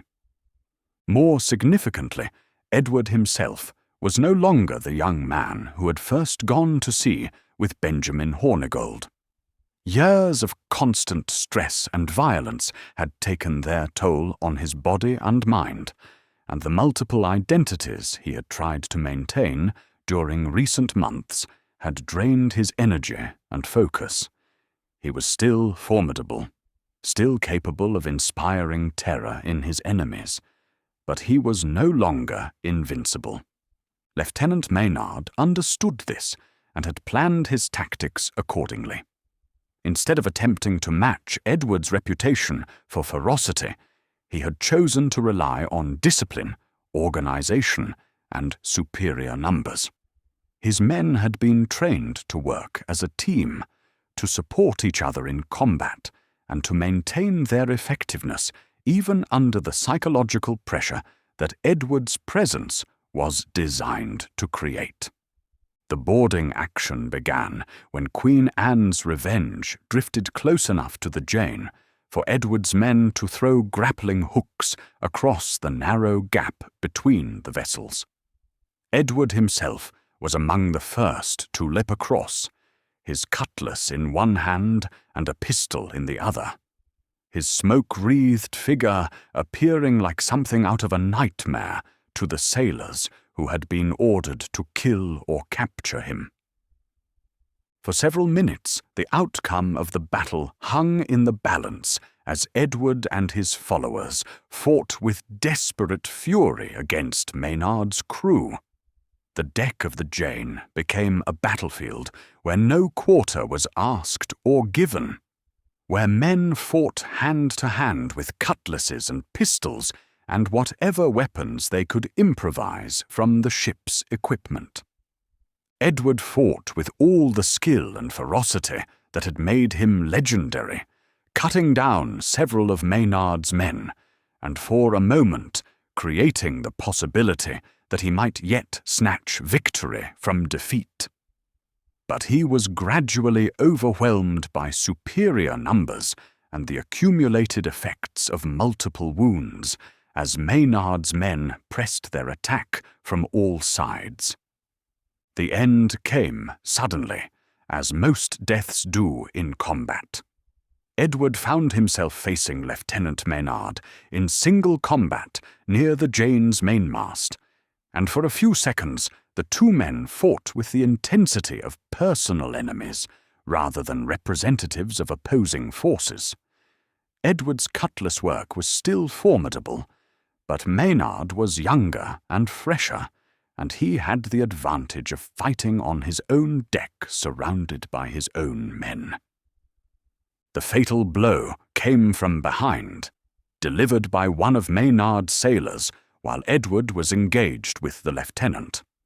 A cutlass stroke across the neck severed Edward's spine, and the man who had terrorized the Atlantic world for years fell to the deck of an enemy vessel, his blood mixing with that of the men who had died trying to kill him. Edward's death did not immediately end the battle. Several of his followers continued to fight until they were killed or overwhelmed, demonstrating the loyalty that Edward had inspired in the men who had chosen to follow him into this final confrontation. But with their leader dead, the outcome was no longer in doubt, and the survivors eventually surrendered to Lieutenant Maynard's superior force. The Battle of Ocracoke Inlet was over, and with it ended the career of the most famous pirate in history. Edward Teach, who had begun life as a provincial English youth and had transformed himself into Blackbeard, the terror of the Atlantic world, was dead at the age of 38, killed in combat with the forces of the civilization he had spent his adult life defying. But even in death, Edward's legend continued to grow. Lieutenant Maynard, understanding the propaganda value of his victory, ordered Edward's head to be severed from his body and suspended from the bowsprit of the Jane as the expedition returned to Virginia. The gruesome trophy was displayed publicly in Hampton, Virginia, where it served as proof that the most feared pirate in the world had finally been brought to justice. The sight of Blackbeard's head, still bearing the wild hair and beard that had made him instantly recognizable, marked the end of an era in Atlantic piracy.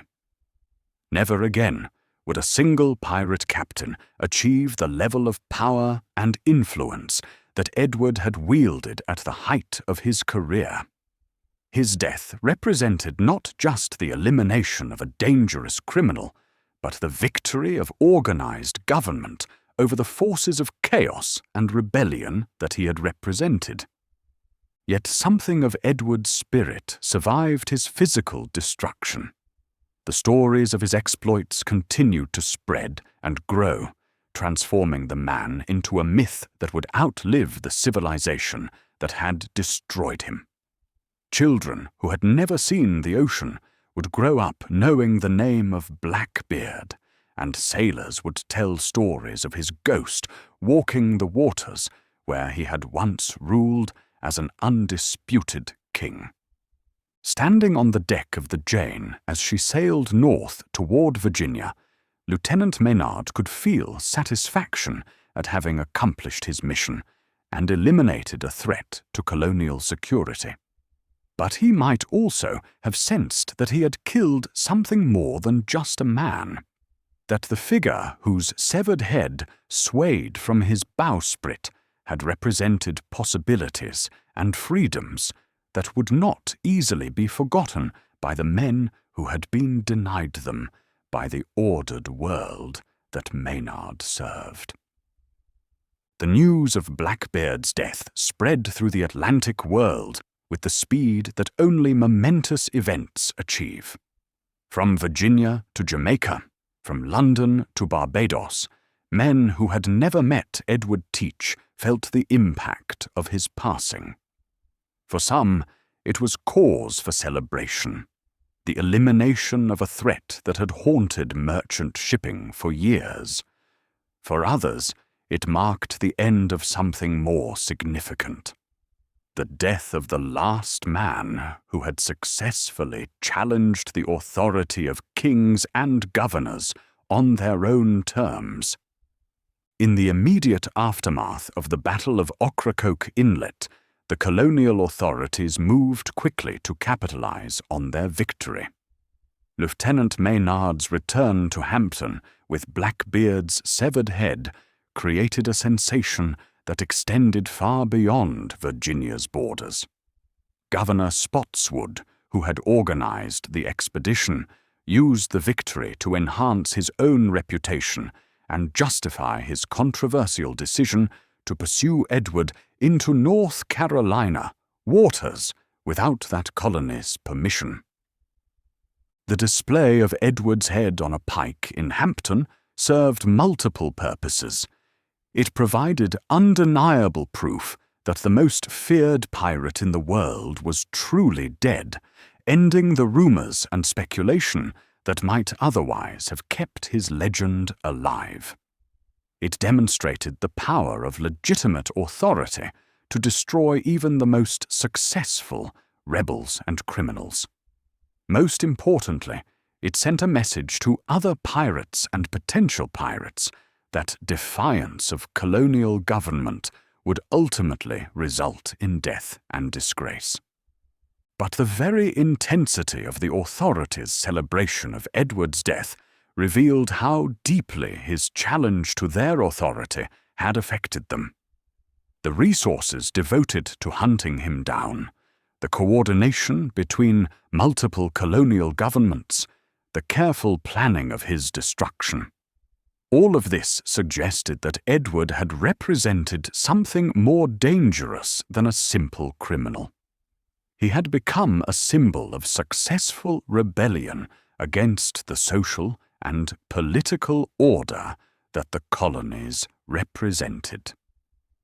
Edward's followers, who survived the Battle of Ocracoke Inlet, faced varying fates that reflected the complex politics of piracy in the early 18th century. Some were executed as pirates, their deaths serving as additional warnings to others who might be tempted to follow Edward's example. Others were pardoned or transported to distant colonies, their sentences reflecting both the authorities' desire for mercy and their recognition that many pirates were essentially political refugees who had turned to crime only because legitimate opportunities had been denied to them. Israel Hands, Edward's most trusted lieutenant, was among those who received pardons, though his subsequent life in legitimate society was marked by poverty and obscurity. The man who had once helped command the most powerful pirate fleet in history ended his days as a London beggar, sustained only by the small pension the government provided to former pirates who had accepted royal pardons. The fate of Edward's wife, Mary Ormond, illustrated the personal cost of his choices in ways that his own death couldn't. The young woman who had married the famous pirate found herself widowed at barely 20, her reputation forever linked to one of history's most notorious criminals. She eventually remarried and lived quietly in North Carolina, but she never spoke publicly about her brief marriage to Blackbeard, as if trying to erase that chapter of her life from memory. The treasure that Edward had accumulated during his years of successful piracy became the subject of legends that persist to this day. Some of his wealth was recovered from his ships and distributed according to the legal procedures for prize money, but persistent rumors suggested that much larger hoards remained hidden in secret locations throughout the Carolinas and the Caribbean. treasure hunters would search for Blackbeard's gold for centuries, driven by stories that may have been based more on wishful thinking than on historical fact. More significant than any material legacy was the impact of Edward's career on the development of colonial society and government. His success had demonstrated the vulnerability of the Atlantic colonial system to organized criminal activity, forcing authorities to develop new methods of cooperation and coordination. The hunt for Blackbeard had required unprecedented collaboration between different colonial governments, creating precedents that would influence the development of American federalism decades later. The legal and political questions raised by Edward's career continued to resonate long after his death. His negotiations with Governor Eden of North Carolina had raised fundamental questions about the relationship between colonial governments and the Crown, about the extent of gubernatorial authority, and about the legitimacy of pardoning notorious criminals. These issues would contribute to the growing tensions between colonial and imperial authorities that would eventually lead to the American Revolution. But perhaps Edward's most significant legacy was cultural rather than political or legal. The stories of his exploits, embellished and romanticized through countless retellings, became part of the folk culture of the Atlantic world. Blackbeard, the historical figure, was gradually transformed into Blackbeard the legend, a character who embodied both the fears and fantasies of people who lived within the constraints of ordered society. The process of mythologization began almost immediately after Edward's death, as sailors and storytellers began to elaborate on the known facts of his career. The man who had woven hemp and slow-burning matches into his beard became a figure who breathed fire and consorted with supernatural beings. The pirate captain who had blockaded Charleston became a demon who could summon storms and make himself invisible to his enemies.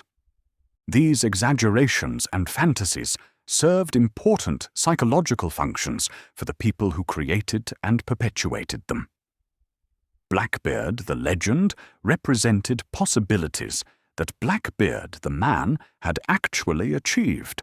The possibility of living entirely outside conventional society's rules, of accumulating wealth and power through courage and intelligence rather than birth and inheritance, of commanding the respect and fear of men who held positions of legitimate authority. The transformation of Edward Teach into the legendary Blackbeard also reflected deeper cultural anxieties about the nature of authority and rebellion in the colonial world. The success of his piratical career suggested that the carefully constructed hierarchies of colonial society were more fragile than their defenders wanted to admit, that determined individuals could challenge and defeat the forces of law and order through superior organization and commitment. At the same time, Edward's ultimate defeat and death provided reassurance that the forces of civilization would eventually triumph over chaos and criminality.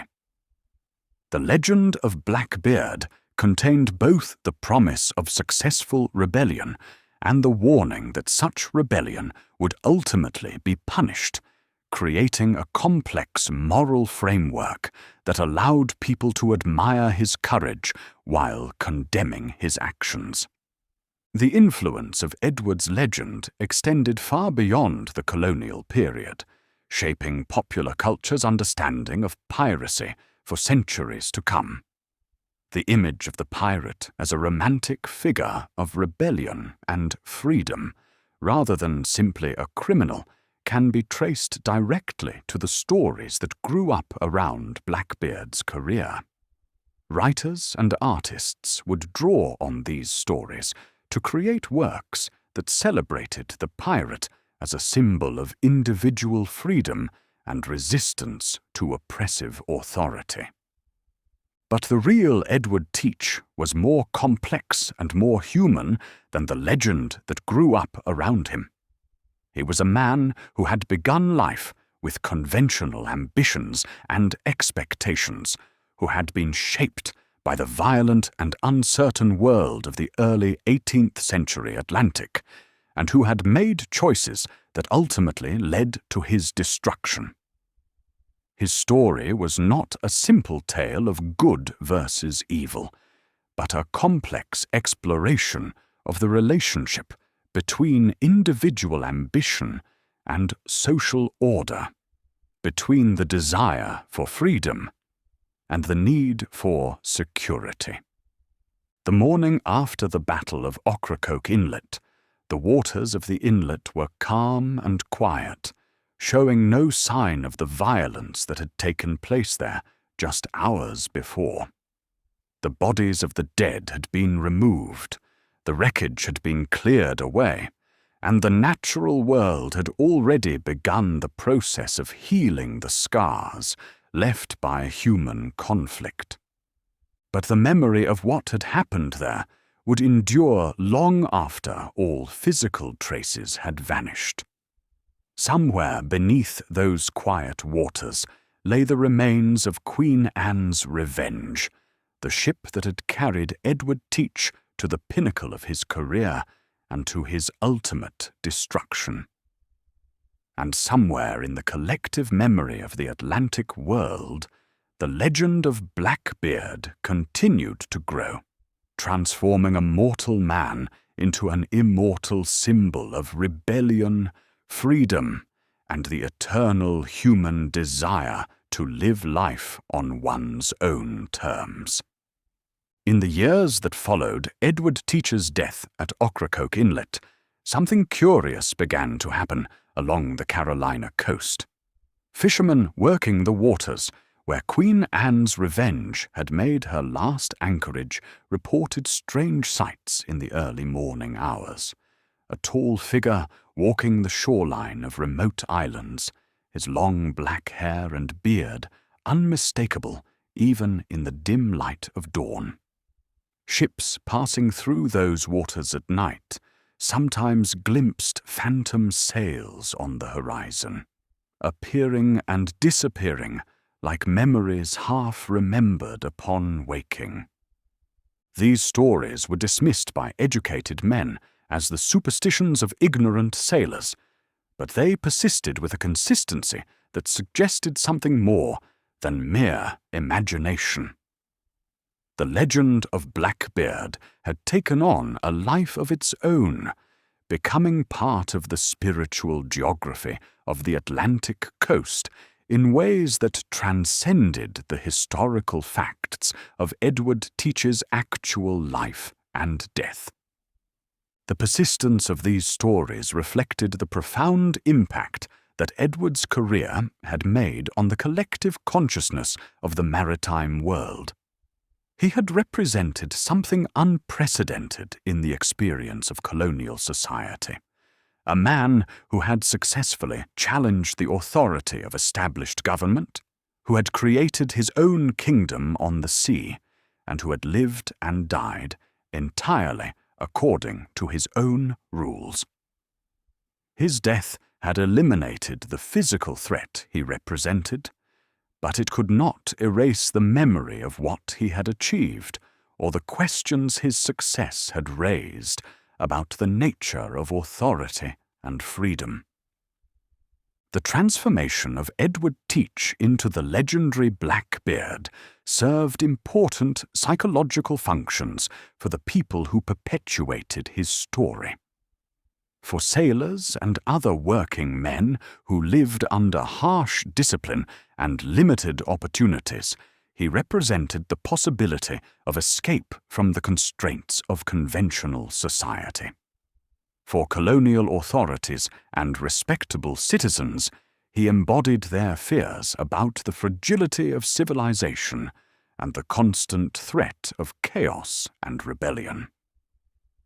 But beyond these immediate social and political functions, the legend of Blackbeard tapped into deeper human needs and desires that transcended the specific circumstances of early 18th century colonial society. Edward's story was, at its core, a tale about the fundamental tension between individual freedom and social order, between the human desire for self-determination and the necessity of living within the constraints imposed by community and law. This tension was particularly acute in the colonial world, where European settlers had created new societies that were simultaneously more free and more restrictive than the ones they had left behind. The American colonies offered unprecedented opportunities for individual advancement and self-reinvention, but they also demanded conformity to strict social hierarchies and moral codes. Edward Teach had resolved this contradiction by rejecting society entirely, creating his own alternative community based on different principles and values. The appeal of this solution was evident in the continued fascination with piracy throughout the colonial period and beyond. Even after organized piracy had been effectively suppressed by improved naval patrols and international cooperation, the figure of the pirate remained a powerful symbol in popular culture. Writers, artists, and storytellers continued to draw on the legend of Blackbeard and other pirates to explore themes of freedom, rebellion, and the individual's relationship to society. The historical Edward Teach had been a complex figure whose motivations and actions defied simple moral categories. He had been capable of both generosity and cruelty, of both loyalty and betrayal, of both visionary leadership and self-destructive behavior. The legendary Blackbeard, by contrast, became a more simplified figure who embodied either pure evil or romantic rebellion, depending on the perspective of the storyteller. This process of simplification was perhaps inevitable, as the specific details of Edward's life became less important than the symbolic functions his story served. But it also meant that the real man was gradually obscured by the myth, his genuine complexity and humanity lost in the creation of a character who was larger than life, but less than fully human. The locations associated with Edward's career became pilgrimage sites of sorts for people who were drawn to his legend. Ocracoke Inlet, where he had died, became a destination for tourists and treasure hunters who hoped to find some tangible connection to the famous pirate. Bathtown, where he had lived briefly as a married gentleman, preserved the house where he had stayed as a historical curiosity. The waters off Charleston, where he had conducted his audacious blockade, were sailed by generations of mariners who retold the story of his confrontation with colonial authority. These physical memorials to Edward's career served to anchor his legend in specific geographical locations, giving it a substance and permanence that purely literary or oral traditions might have lacked. Visitors to these sites could stand where Blackbeard had stood, see the waters where his ships had sailed, and imagine themselves participating in the dramatic events that had made him famous. But the most enduring memorial to Edward Teach was not physical, but cultural, the continued vitality of his legend in the popular imagination. long after the specific political and social conditions that had made his career possible had passed into history. The figure of Blackbeard continued to capture the imagination of new generations.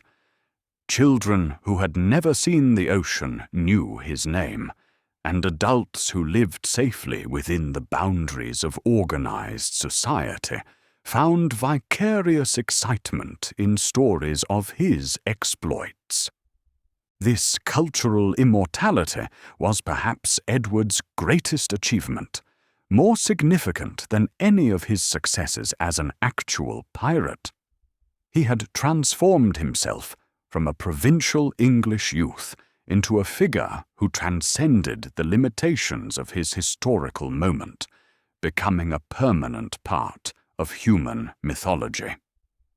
The man who had sought freedom and power through rebellion against established authority had achieved a kind of immortality through the stories that grew up around his life and death.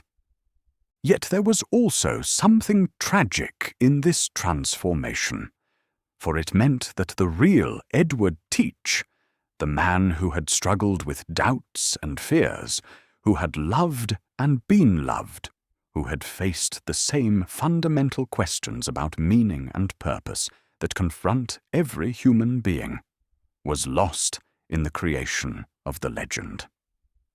The Blackbeard of popular culture was a more exciting figure than the historical Edward Teach, but he was also less human, less complex, less capable of inspiring genuine understanding and empathy.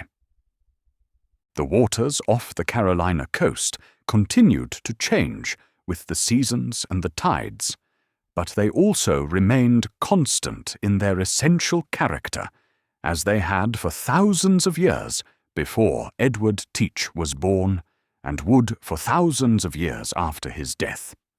The storms that had shaped his life and career continued to sweep across the Atlantic, bringing both destruction and renewal to the communities that depended on the sea for their survival.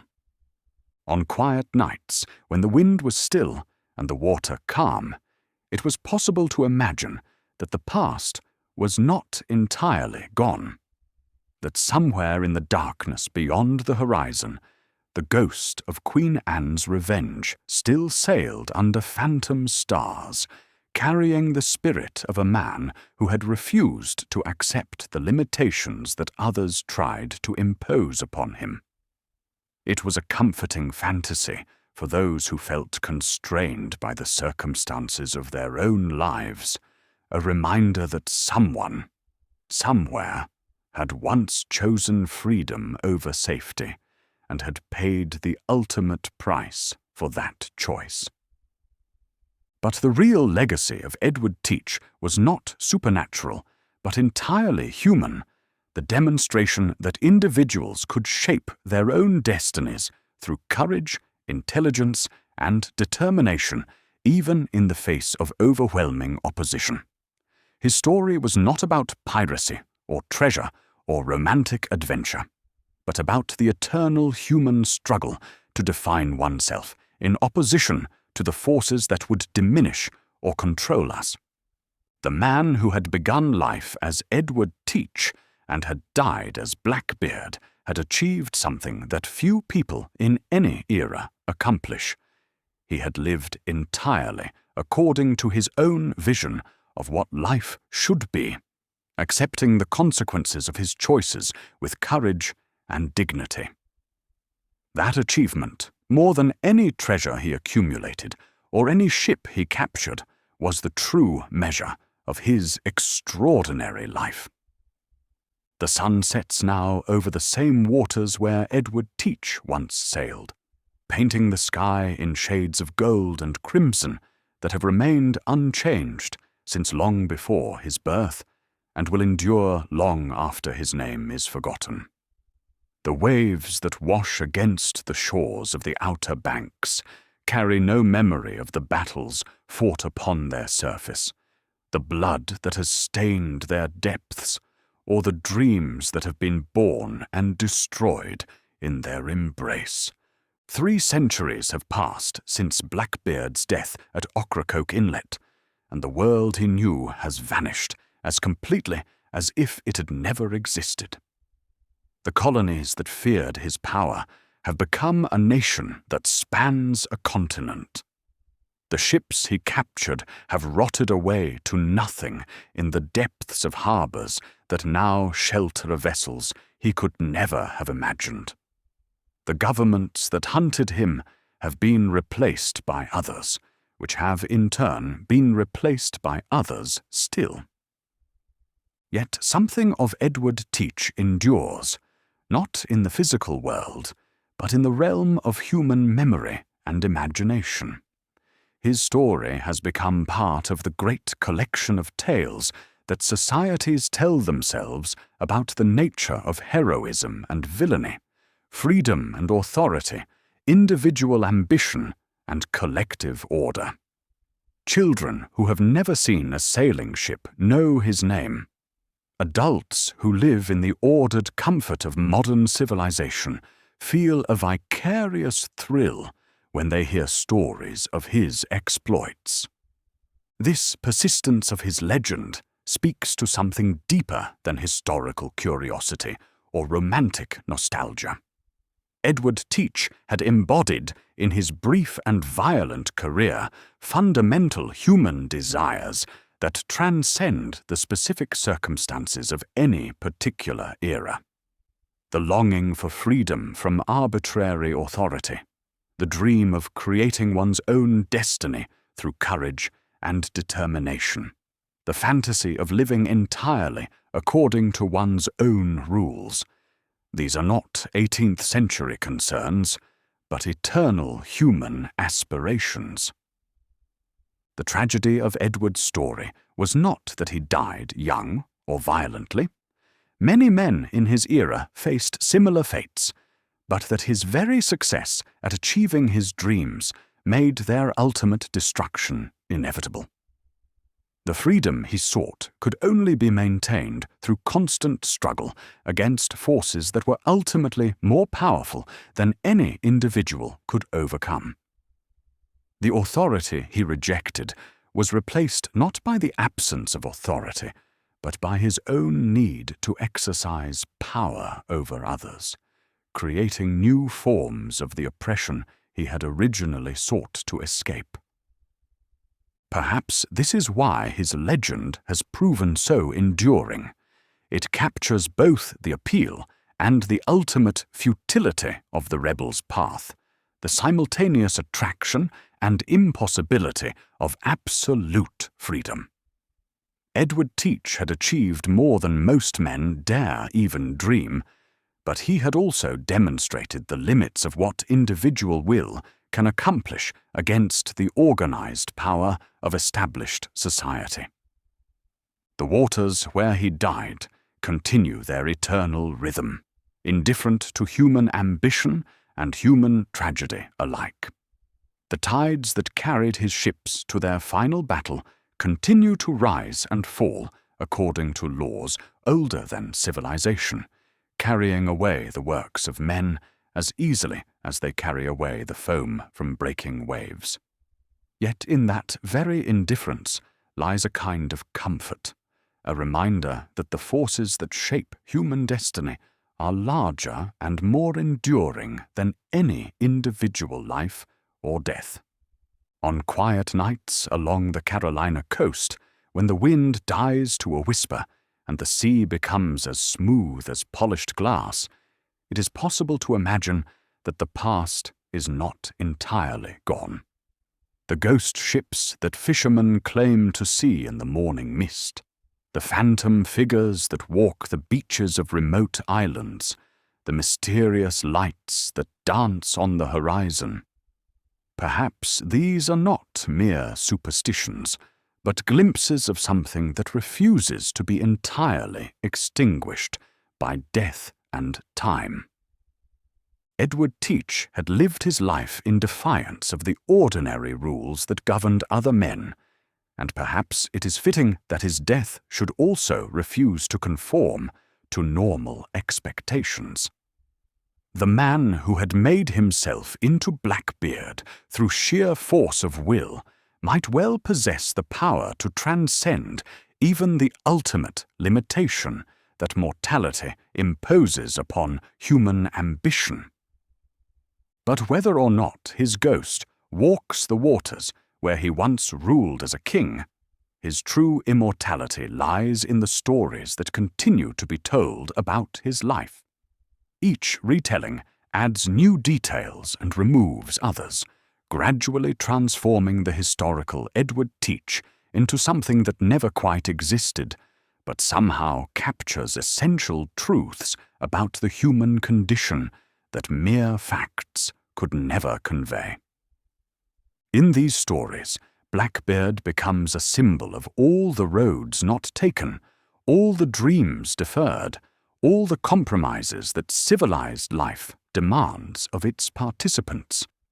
He represents the part of the human spirit that refuses to be domesticated, that yearns for adventure and danger, and the kind of freedom that can only be won through struggle and sacrifice. For the child listening to tales of pirates in the safety of a comfortable home, Blackbeard embodies the thrilling possibility that life might hold more excitement than the routine of school and work and social obligation. For the adult trapped in circumstances beyond their control, he represents the fantasy of escape, the dream of sailing away to a place where different rules apply and different possibilities exist. Yet the story also carries warnings about the price of such dreams. Edward's career had been marked by violence and betrayal, by the constant necessity of choosing between competing loyalties and conflicting values. The freedom he achieved came at enormous cost, not just to himself, but to everyone whose life he touched. His wife was left widowed, his followers were killed or scattered, his enemies were forced to become more ruthless in their efforts to maintain order. The sea that had given him his kingdom ultimately reclaimed him, as it reclaims all things that dare to challenge its supremacy. The man who had seemed larger than life proved to be, in the end, as mortal as any other. His ships rotted away, his treasure was lost or stolen, his very bones were scattered by the currents he had once navigated with such skill and confidence.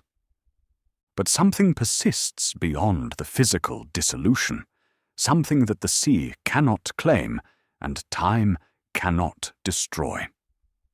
In the endless repetition of stories told and retold, in the dreams of children who imagine themselves sailing under the black flag, in the secret fantasies of adults who wonder what their lives might have been like if they had possessed the courage to reject safety in favor of adventure, Edward Teach continues to exist. The tide returns, as it always has and always will, carrying with it the debris of human ambition and the seeds of future dreams. The beaches where Blackbeard once walked are washed clean by each wave, but they are also renewed, prepared for new footprints and new stories. The cycle continues, eternal and indifferent, beautiful and terrible in its constancy. Night falls over the waters of the Atlantic, and the stars emerge in their ancient patterns, the same constellations that guided Edward Teach through his years of adventure and led him finally to his death. Somewhere in that vast darkness, perhaps, his spirit continues its eternal voyage, sailing waters that exist only in memory and imagination, pursuing a horizon that recedes endlessly before the bow of a ship that can never make port. The wind carries the sound of his name across the waves, spoken in whispers by those who remember what it means to refuse compromise, to choose danger over safety, to live according to one's own vision regardless of the consequences. Blackbeard. The name itself has become a prayer of sorts, an invocation of the wild freedom that civilization has tamed but never entirely destroyed. And in the morning, when the sun rises over waters that have witnessed countless human dramas of ambition and failure, triumph and tragedy, the sea will be calm and empty, showing no trace of the storms that have passed over its surface. But the stories will remain, carried forward by new voices to new audiences, ensuring that somewhere in the collective memory of humanity, the legend of Blackbeard will endure for as long as people dream of freedom and remember what it means to refuse surrender. The eternal return continues. The tide flows in and flows out, and in the rhythm of that ancient dance between sea and shore, the spirit of Edward Teach finds its final resting place, not in any earthly grave, but in the endless repetition of stories that transform mortal men into immortal symbols of the human refusal to accept limitation. Sleep now, and dream of distant waters where different rules apply, where courage matters more than birth, where a man's worth is measured by his deeds rather than his possessions. Dream of ships with black sails and crews of free men, sailing toward horizons that promise adventure and danger, and the kind of life that burns bright and brief like a star falling into the sea. The story ends, but the sea continues, and somewhere in its depths the memory of Blackbeard sails on, eternal and undefeated, a reminder that some spirits are too wild to be caged by death itself.